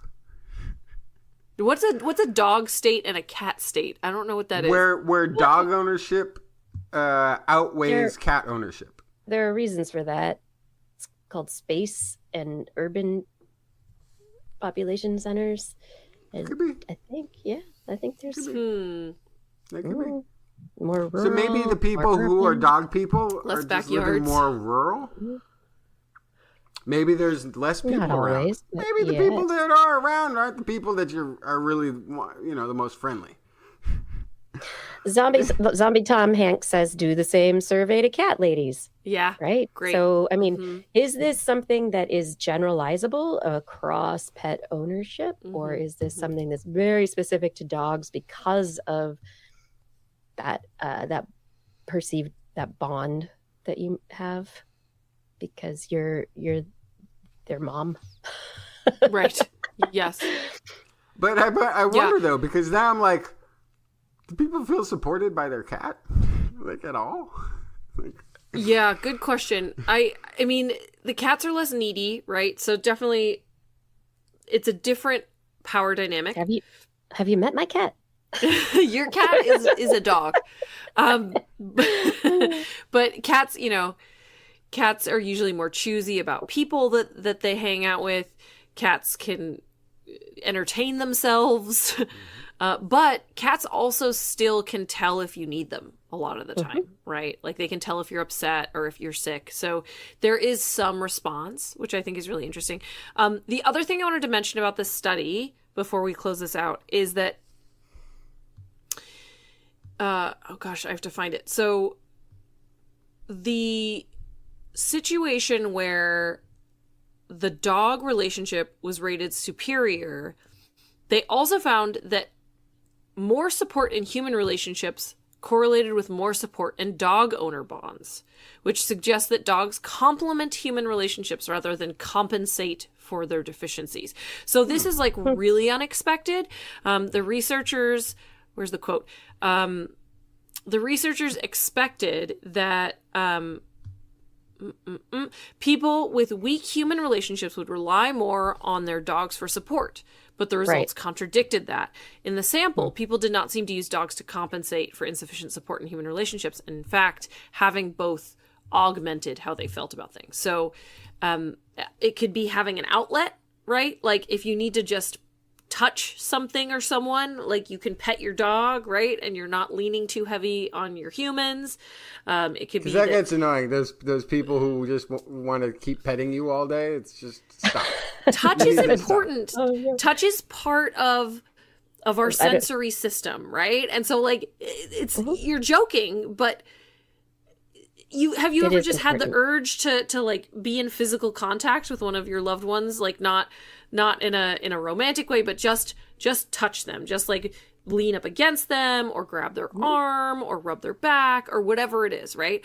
And so having the dog, I don't know, I'm just guessing, could have something to do with that, relieving some of that tension and reliance.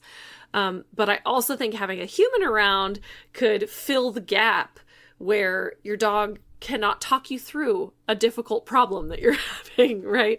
They're excellent listeners, but they don't give great advice. So having a human around, they also don't point out your flaws, which is nice. Yeah.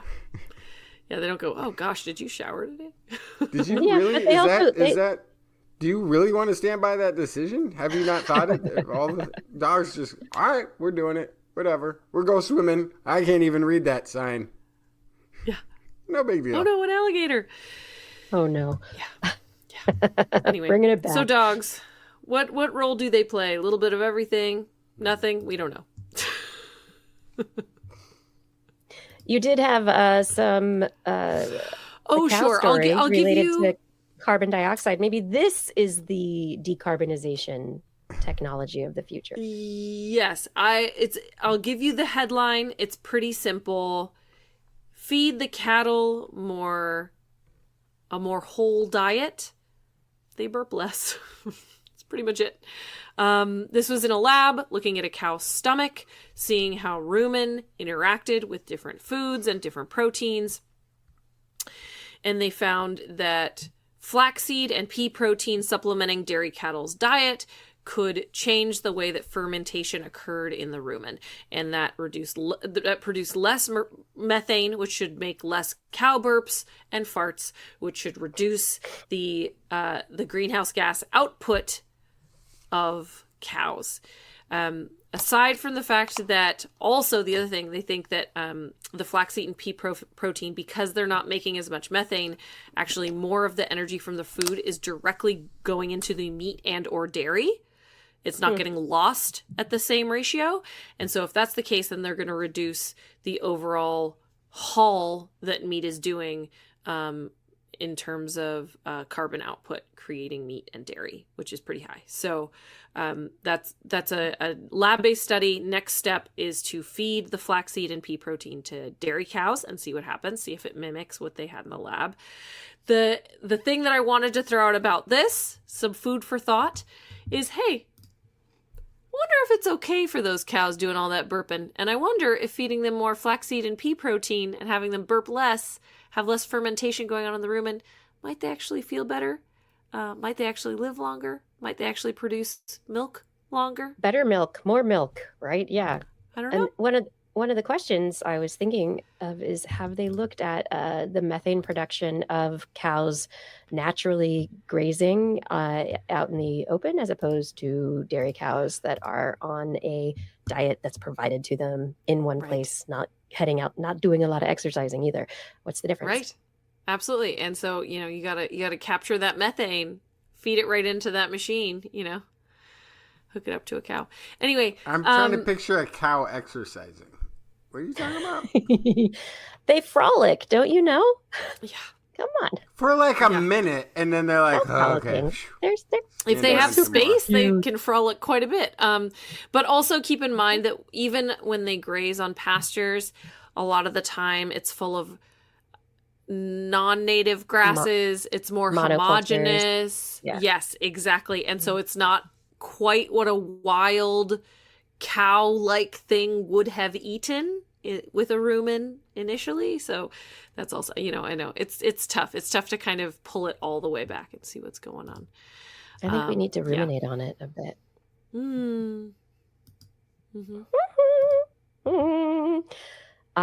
all done? Do you have any more? I'm done. No. You're done. All right. Justin, you going to give us a number? What was your news at 11? Oh, yeah. The story. Talk about climate change some more. So, they've been trying to figure out, whose fault is it, and what was the cost? Are companies responsible for the global warming catastrophication of the planet? And one of the arguments against it was, who can say that it's my molecule of CO2 that contributed to this damage versus this other one? And so they kind of were like, well, yeah, none of that matters. We're going to just do a general assessment of how much carbon, 111 of the biggest carbon-oriented companies, going back as far as 137 years, have contributed in terms of carbon dioxide. So they had 1,000 different computer simulations translate those emissions into different changes in the global's average surface temperature by comparing it to the world without any of these companies' emissions. And they came up with a number.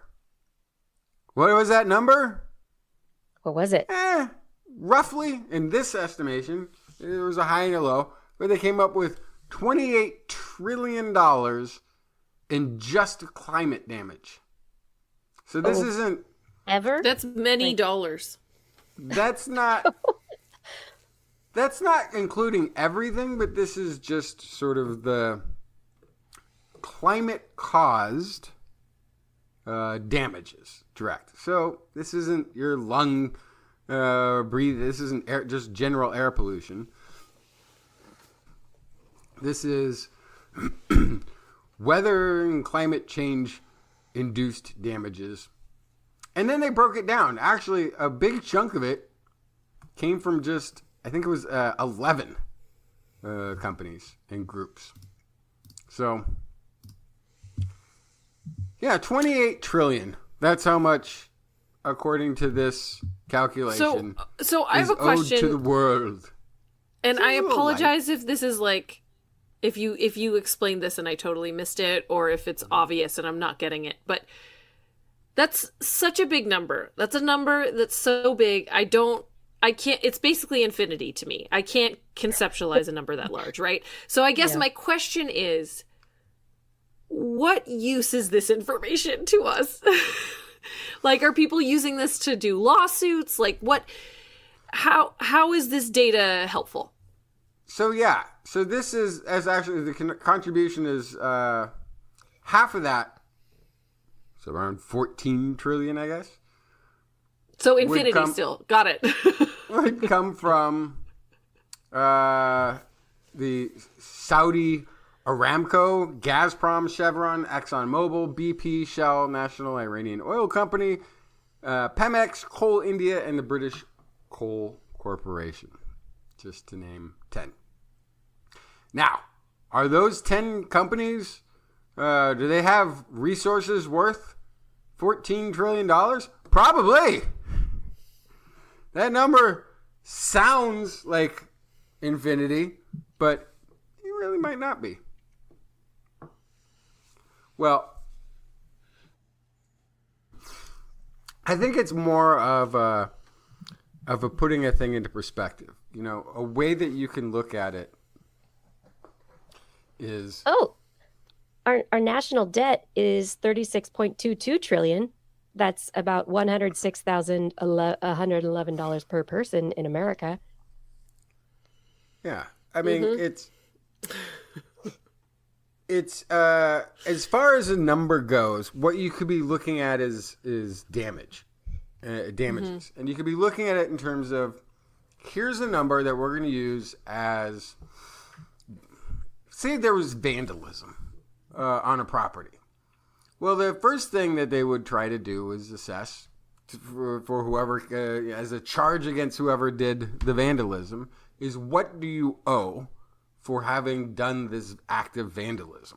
Mm-hmm. Yeah. So Blair, you your try question, to come up with a number, and it might not be 100% accurate, and it might not be whatever, but it's to put it in the ballpark of what is the consequence of having done this act of vandalism. What's the charge to fix it? Or, how much damage did it do? And so it's kind of, I think, just a sort of element in doing that, because no one has, we've talked about, there has been a lot of talk about corporate responsibility on this issue for the companies that have benefited and profited from it.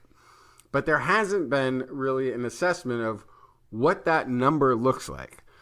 Now, if I'm looking at it, I'm thinking this number looks really low, actually, for the amount of time that it's gone on, for the amount of damages that have been done,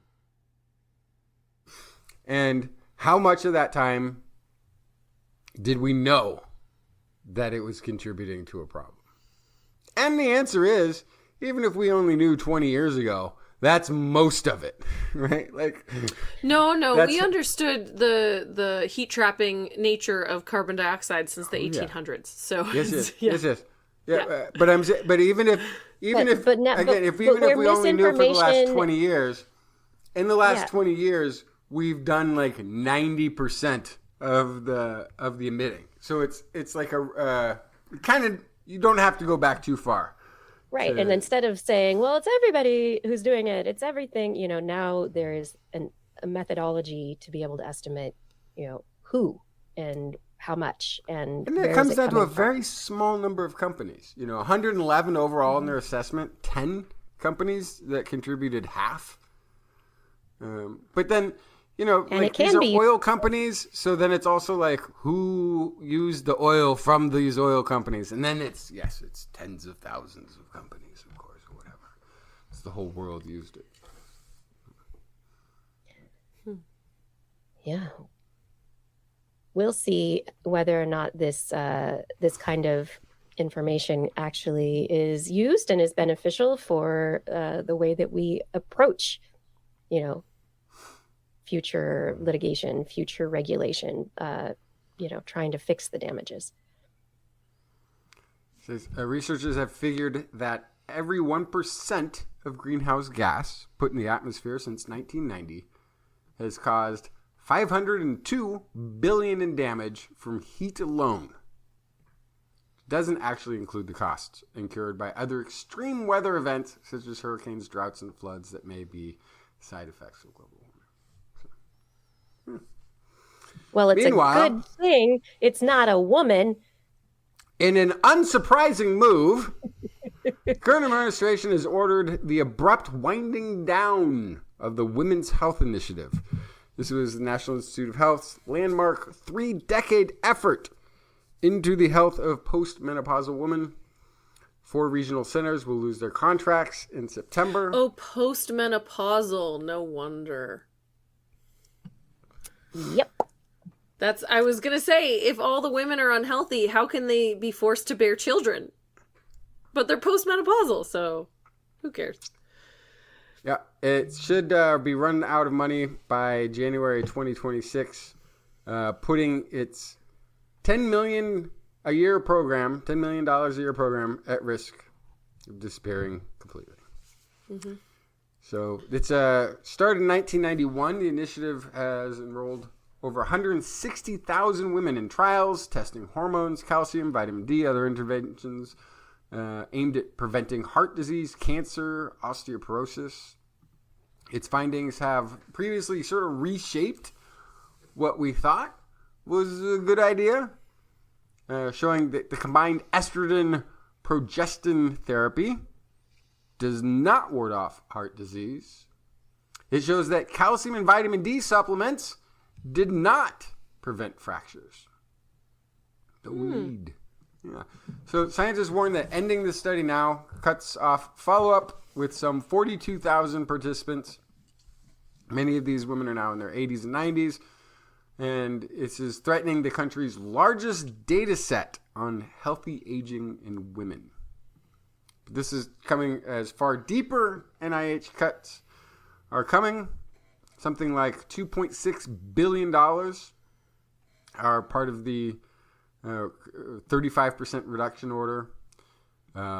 Although, now with the new Health and Human Services overseeing cancellations and wanting to completely redirect the focus of different researches, those numbers may actually be the cuts number might be a massive underestimation of what's about to happen, because that's how much is being cut. That is not including how much is going to be moved on to the new director's pet projects, which is going to come from existing project monies. So there's going to be a lot more cancellations than that $2.6 billion. It's just not going to be, it's just going to be shifting away from things like cancer research and vaccine research and disease research into why Florida makes frogs. And to add on to this wonderful news, Nature published an analysis. They did a survey, found that 75% of scientists in the United States are thinking about leaving the United States in order to be able to do science. Yeah. Not that they will, but that it's suddenly it is something that researchers are really thinking about. So the brain drain is it's palpable. This is something that we should all be thinking about. It's funny that so much of the narrative is about making sure that America is the best and that we're competitive and that we're great at things, and now this is going to be a huge loss. That's hopefully, I hope all of these scientists and scientific programs leave so that they can continue, so we don't lose the potential knowledge gained over the next probably more like 12 or 15 years because of the time it would take to restart these things and raise new funds and all these things. So I weirdly wish I hope that they will, and I wish them all the best. So what would be another country to go to for science? Says John Hogan. Anywhere in Europe right now. Everywhere in Europe seems to be funding science. Yeah, and inviting graduate students and others, and not putting. So we have students who are in an ICE prison with no charges currently. Like, it's That's what I was chilling. going to say. We're yeah, not going to get international Students losing students anymore, visas. We Just have think of the insanity. You apply to a college, you get in, you go through an immigration filings and all the things that you need to do. You spend money to secure housing and travel. Just that's the small in part. some cases, you fall in love and you marry a citizen, and that and should you be pay enough. and you pay for the schooling because it's not free. Although sometimes the foreign countries will pay you to be able to, because they have free education, they'll pay for you to study abroad. And then the insane authoritarian government throws you in a immigration prison for zero legal reasons, zero crimes. Like what is being done to this country right now? I'm sort of laughing, like in a way that you do, like in a post-apocalyptic situation where like what are we gonna do? Just laugh. It's when you've broken your arm and it's hanging and you're still full of adrenaline and you're laughing at it because it looks so ridiculous before the adrenaline drops and then you start to really feel it. That's the laugh that's There happening you go. right now. That's it. Yeah, That is it. absolutely. Oh, that's gonna hurt. Yeah. yeah. It's What so can insane. scientists do? What can people do? Do what you can to keep going. Do what you can to Leave the country while you can before you're do what you can to be safe, and if do what you feel you can with your time and your energy to feel part of the solution. or come to California. We're gonna resist. Yeah. That's if you're a scientist, just come to California. We're setting up the resistance. I noticed California is raising taxes on everything right now. Don't let that scare you. It's because we're gonna self-fund because we. Yeah. It's We need to. actually this is pretty off topic, but we have a few counties in California, specifically in Northern California, that are starting enormous lawsuits to try to protect people in California from certain activities. It's pretty cool, actually. So I feel very privileged to be where I am right now, and I won't be leaving for a while. Yep. Hopefully we can, though, take our privilege and use it to help share knowledge, share information, and to help if we can. That's what we're trying. On a different note, everybody, there were headlines this last week. Everyone was like, oh my God, the JWIST, the telescope, it found life on an exoplanet. Oh my gosh. There was no possibly, there was no kind of a very little equivocation when it first came out. Anyway, some researchers just published a paper in the archive preprint server called Prospects for Detecting Signs of Life on Exoplanets in the JWIST Era. And it is going to be published, so peer-reviewed and published in the Proceedings of the National Academy of Sciences. Well-known planetary scientist Sarah Seeger from MIT and a bunch of co-authors have basically written the paper going... that's not the answer. And no, JWIST may never actually detect life elsewhere in space. So there's a lot of variability to transmission spectra. They're far away. The resolution is a little difficult. And so this paper in what they have written is essentially breaking down the requirements to say we found a sign of life on an exoplanet. And so the web is very exciting because we get these atmosphere transmission spectroscopy, and we can take a look at all this stuff. But what they say is that as we're looking at it, the questions need to be 3 criteria. If a biosignature detection is reliable, is the signal robust? So JWIST has, good detection ability, but is it a little tiny signature that we're seeing? Or is it actually like, whoa, that's a big signal? Are we attributing it correctly? Are the spectral features correctly attributed to the appropriate gases? Which it's very possible that things mixed together and we're not seeing it. I mean, if you think about it, this is the signature from a whole planet and the atmosphere, and things could change from day to day, off and on. And we're just like, hey, look at that spectra. And then the interpretation. So how reliable are the derived planetary properties? How good a job have we done in detecting it? And according to the authors, this tentative detection of what is called DMS or DMDS doesn't meet any of these criteria. They say, to quote, the example of the tentative detection of DMS in K2-18b's atmosphere is the exoplanets community's first encounter with a biosignature gas prospect, a claim that fails all three key criteria above. We conclude with the sobering realization that with JWIST, we may never be able to definitively claim the discovery of a biosignature gas in an exoplanet atmosphere. They still say it's going to be the flagship of discovery and cool detections, and it's going to be remembered as the first telescope to make really concrete steps towards seeing this stuff. But don't take those headlines too seriously. Can you explain to me why the headlines said that? What were they grabbing onto? That there was a study last week. What? Oh, hey, what? no, I was going to tell you exactly what it is. Okay. Hey, here's what this story sounds like.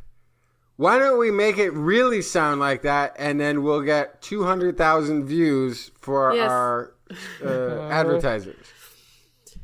Yes, I understand, but what specifically were they glomming onto? The authors were very excited, and they did caveat stuff, but at the same time, it was like, we found this signal, it's this strong, blah blah blah, and the press release that goes out from the paper and all this stuff. It's easier to say they found a sign of life than to say, maybe, they found this, maybe we should look at it more carefully and really ask deeper questions. But yeah, clicks are important. So they found a reading that could be associated with life, but could also be associated with a lot of other things. And we don't have any tools to measure it further. So, and it might not be reliable. Exactly. So, and it could be that it's in there. It's just depending on how you want to look at it. Like, I was covering a story that I think just got published today. That is about adolescent use of cannabis gummies post legalization in Canada. Okay. Yep. Right. More poison centers. No, it's from surveys, but it goes up. Like 1.3%, 1.2%, 2%, depending on the province, right? Goes up a little bit. That the youth were already doing this, but now it increased a little bit now that it's legal. But they had a regressive analysis, which they used Quebec as sort of like a control. Because in Quebec, it wasn't legalized. And so it seems like a pretty good thing to tie this statistical thing, a place where it wasn't. Only for some reason in Quebec, usage went down by 2% So what ends up happening is statistically, because you're comparing a slight increase over here to a decrease on the other side, what happened was it showed, the reports are going to be out showing a 40-50% increase in adolescent use, because the regressive model, it's like, what's the level of my pool? I'll compare it to what's the level of my pool in a rainstorm? I'll compare it to a swimming pool that's draining, and we'll see how much rain is in my. That's as ridiculous as that sounds. That's kind of what that model is. So you're going to see, like in Canada, anybody who doesn't want the legalization is going to be showing 40 to 50% increases from this study, because it is technically there in a regressive model that unfortunately tied it to a declining number, and so that it made the other number look like it was anyway, it's dumb, but this also, like, when you're trying to translate science to the general public, it's possible that you don't know the science well enough to communicate it. Either that, or it's easier to say, sign of life discovered. Yeah, or there's a bias in there, or you want to make story. it sound intriguing. Like when I first started doing this, I got in trouble quite a bit for trying to make too sexy of a title to the stories, because they would get a lot of clicks, but it's like I did this one story where they found unicorns. Might be misdirecting. It might not. They found unicorns in South Africa, and then you get into the study and you find out in cave paintings. Not unicorns. Okay. But everybody who went and clicked on that thought they were getting a unicorn. And I knew it. I knew what they were going in for. And I gave them a unicorn. Come on. I gave you a unicorn. It just wasn't, the unicorn they wanted. Yeah. Right. And then I think some of it's that too, because those clicks are going to get them. Those advertisers are probably getting the 200,000 to 400,000, maybe more, maybe thousands of clicks that they wouldn't have done if they said TWIS finds interesting signal that turns out to be nothing. But I think Kiki's point is also important. The researchers were excited, and some scientists are really good at describing their research to the layperson, and some are not. And it's possible that the way that they described it, somebody who's not super well versed on all the concepts heard sign of life. Yeah, it's a game of telephone when it comes down to it. Last story for the night, because I really want to leave on a high note. Deathbots. Excellent. This is like old school TWIS. I love it. Gimme. Yeah. Do you know what deathbots are? Is it that new thing coming out from the electric car company guy? No. So deathbots apparently are an increasing use of technology that takes digital technology, taking records of people who have died and making copies of them, like chat bots or other thing that people, loved ones, can interact with. So they have this at a Holocaust museum where they do. Where they had, before they passed, survivors did a ton of video work that could answer questions and kind of interact as though they were there with an audience. This is a very early version. This is a very crude early version. Yeah. But that's more like a dichotomous key, right? Like you would ask a question and it'd be like, this is the answer I'm going to give you, this pre-recorded answer. Right. Yeah. Right. So, there's all pre-recorded stuff. So this is pre like AI taking over and embodying the thing, right? But just as an example, like there've been sort of attempts to sort of conceive of this before, but now I guess that we have the AI that can talk to you all at once. Right. So we're beginning to integrate AI technologies. We can reproduce deceased images, voices, and create interactive, quote unquote, digital humans or death bots. As this paper that was, we may need this one day, because there's going to be a point when we are just too old to do the show, and we can have the death bots bringing the weekly science news for the next generation, 2,000 episodes. Yeah. Keep it going, friends. I mean, us. This paper, though, I enjoyed the thought exercise of it, but it was a lot. Co-construction with deathbots, a form of existentialist practice, published in Humanities and Social Science Communications this last week. And the authors investigated from a philosophical standpoint how deathbots becoming more lifelike as digital humans, how that will impact our understanding of life. Bad. And so we have pictures, we have writings, letters. You can go back through a trip down memory lane and be able to relive memories yourself, right? You can go through and think about them and think about experiences and, oh, they did this and said this. And, it keeps people with you in a sense, but they're still not there to talk with you. And so, the question of whether or not these digital humans, deathbots, would be capable of answering questions in a way that the person who has passed might have answered them. So maybe deathbots could be used in post loss therapy to help people work through grief issues. But maybe I feel like this would make it worse. Maybe you'd never lose that person because that's exactly what your deathbot would say. Blair? That's exactly what your deathbot would say.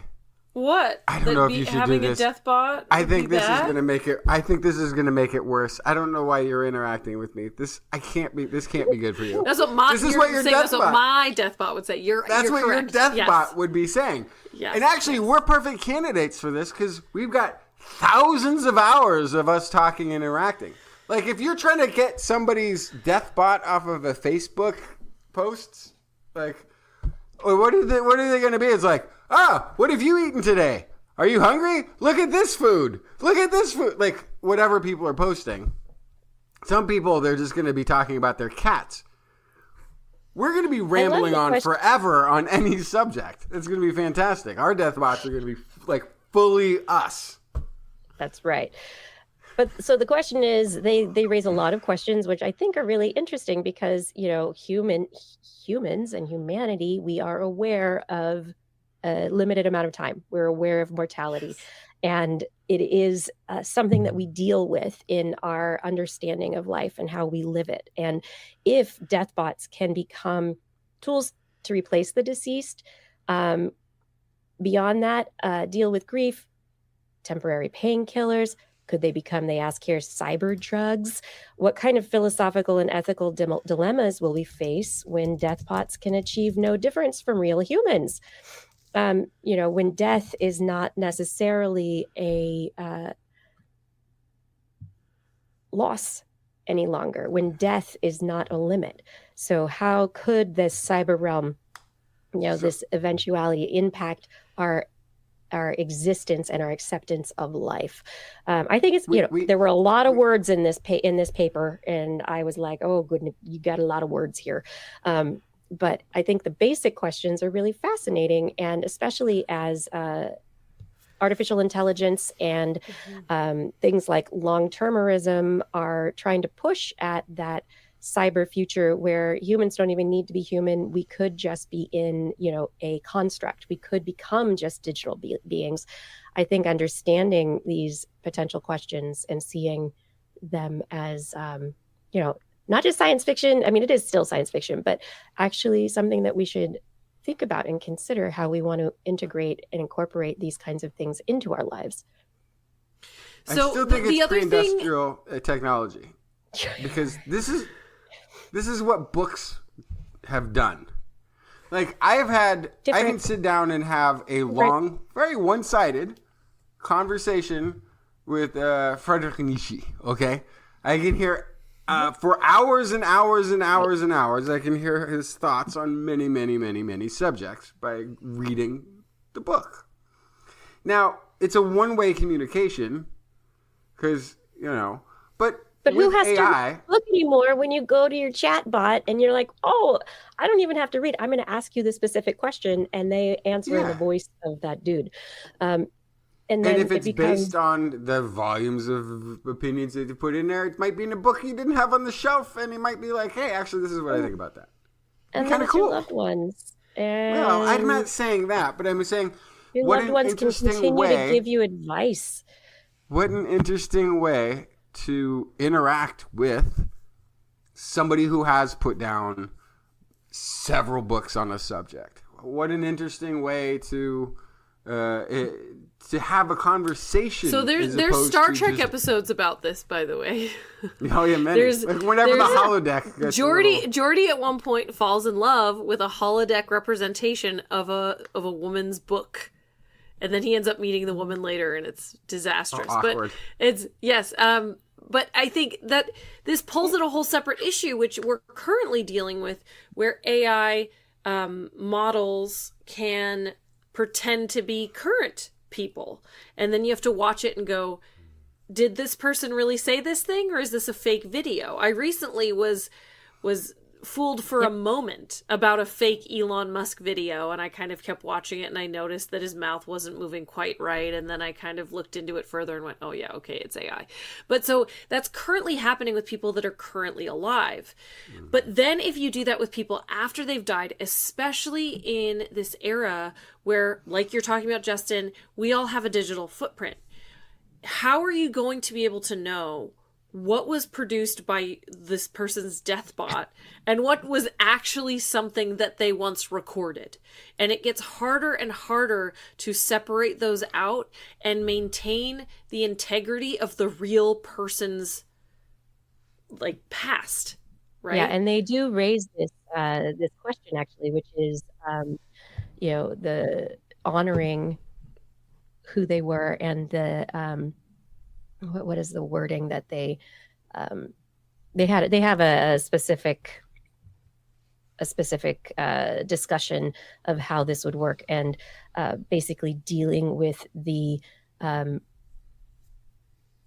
respecting the dead. And did they record things before they died, be like the Holocaust Museum individuals that they wanted to be used? Were they kind of manipulated into signing away their rights to the recording contract or the movie producers that they were involved in? Did people take their family take their digital products and basically everything about them and create a digital them without their permission after they were dead? So are we going to have like special like add-ons to our wills? I would like to be living forever, or not. So they put actors who've died into movies, which I always get a little hinky about. Like, I feel uncomfortable every time I'm seeing this. But we're Pandora's box. Once it's open, hey, you don't go back. There's billions of people unrecorded by history. They have a footprint in the generations that exist today, but we know nothing. We barely know our own great-grandparents' story. Our great-grandparents' story is almost invisible to us. And great-great-great-grand, who? How many of them? Right, how many of them got published like Nietzsche? Right. But as we go forward, as we have these footprints, like if my great-great-great-great whichever family member had written 500 letters and maybe did a couple of journals, diaries and journals and stuff, it would kind of be interesting to read those. And it'd be kind of interesting also if you did slap those all into an AI so you could try to ask questions. And the biggest thing is, the most important thing that AI needs to address is that it needs to be able to go, I don't know.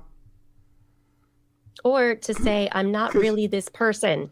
I am a I am a database of these writings. I am not this person. But you're calling it Deathbot, which means it's got to be postmortem, which is then, it's fine. Is it though? Yeah. No. Oh, wait, why not? This is the question. Yeah. It's about consent, first of all, right? Like, did Fred Astaire consent to dancing with a mop? Did he? No. Did his family consent to that? No. If it was they wanted and that was the controversy at the time, was that Fred Astaire would never have agreed to do that, right? So like, so I'm sounding a million years old again. I'm seeing people are like, what are you talking about? This is like very early days for those of you who are Gen Z, I guess, if we have any Gen Z people watching. In the mid 90s, I want to say, like when CGI was like still brand new and not good, they figured out a way to make Fred Astaire dance with a Swiffer, I think, or something like that, in a commercial on TV, and everyone was livid. Yeah. Well, this was a bit. Yeah. this is the kind of problems we had back in the 90s. If you were born in the aughts or whatever, sorry, things have gotten a little more intense. But back then, augmenting a classic film star for a moment, sampling is what kids would call it. Mm-hmm. Actually, in the late 90s, maybe.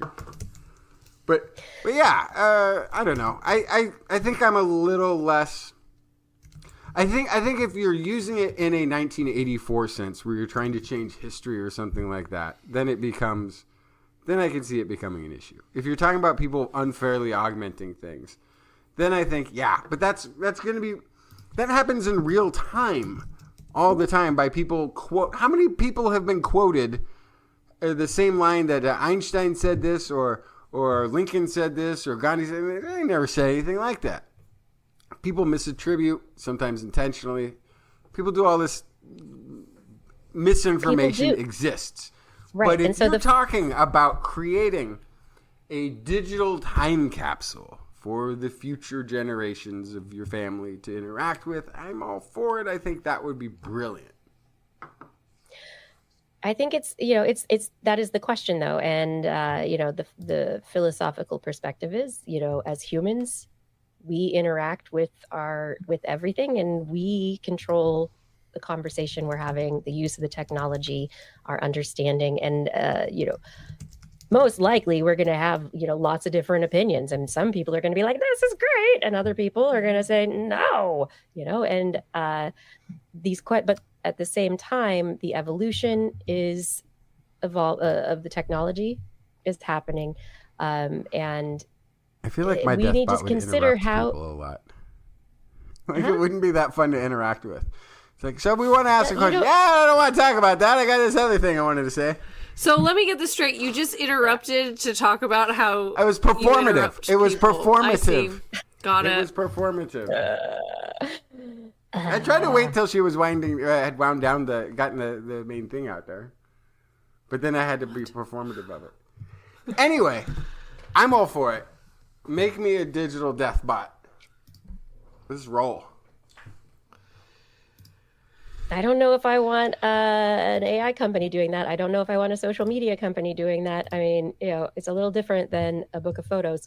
And this is something that needs to be considered. But the idea that this technology is moving forward, that there are going to be these and are developing these digital humans, digital representations, making it work. What do you want, everyone? Would you want to have a Deathbot for your loved ones? Would you consent to that? How far would you consent? Fada, you'll hold out for a hologram, right? Or a holodeck. Totally different thing, but still along the spectrum. Very interesting thing to think about. I hope this show got you thinking about a few things. I think a lot about things, and it's great to come here and talk and consider them with you. Thank you all for listening. We hope you enjoyed the show. It's time for some shout outs. Shout out to Fada for all your help in the social media and show notes. Gord, Arnlore, others for manning the chat rooms, making sure people are being nice and respectful. Identity 4, thank you for recording the show. Rachel, thank you for editing. And of course, it is time to thank our Patreon sponsors. Thank you to Robert W. Farley, Lauren Gifford, Dana Lewis, Eden Mundell, Alan Viola, Aaron Anathema, Arthur Kepler, Craig Potts, Mary Gertz, Teresa Smith, Richard Badge, Bob Coles, Kent Northcote, George Corris, Piero, Velas Zarb, John Ratness, Swami, Chris Wozniak, Vigard, Chef Sad, Donathan Styles, a.k.a. Don Stylo, Ali Coffin, Shubru, Sarah Forfar, Don Mundus, PIG, Stephen Alberon, Daryl Myshak, Andrew Swanson, Fredis104, Sky Luke, Paul Bronovich, Kevin Reardon, Noodles Jack, Brian Carrington, David E. Youngblood, Sean Clarence Lamb, John McKee, Greg Rowley, Mark Hessenflow, Steve Leisman, a.k.a. Zima, Ken Hayes, Howard Tan, Christopher Rappin, Richard Brendan Minish, Johnny Gridley, Remy Day, G. Burton Lattimore, Flying Out, Christopher Dreyer, RDM, Greg Briggs, John Atwood, Rudy Garcia, Dave Wilkinson, Rodney Lewis, Paul, Philip Shane, Kurt Larson, Greg Landon, Sue Doster, Jason Olds, Dave Neighbor, Eric Knapp, Lon Makes, EO, Adam Mishkan, Kevin Parachan, Aaron Luthen, Bob Calder, Marjorie, Baldy Disney, Patrick Pecoraro, and Tony Steele. Thanks to all of you for your support on Patreon. And if anyone out there is interested in having their name read at the end of the show or in, just helping out a bit, please head over to TWIS.org and click on that Patreon link on next week's show. We will be back Wednesday, 8 p.m. Pacific Time, broadcasting live from our Twitch, YouTube, and Facebook channels. Want to listen to us as a podcast? Perhaps while you search for alien life. That's what I was trying to say. I thought you were using some fancy Shakespearean words. Perchance to pod. Just search for This Week in Science wherever podcasts are found. If you enjoyed the show, get your friends to subscribe as well.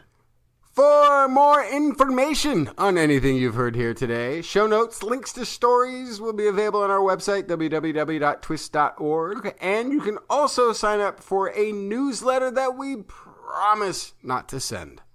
I don't promise. I don't promise. Someday, we'll see. It'll be such a surprise. Like, what the heck is this? We love your feedback. If there's a topic you would like us to cover or address or a suggestion for an interview, please let us know on one of our social media accounts, or better move, just send us an email. You can go to twis.org to figure out what those are.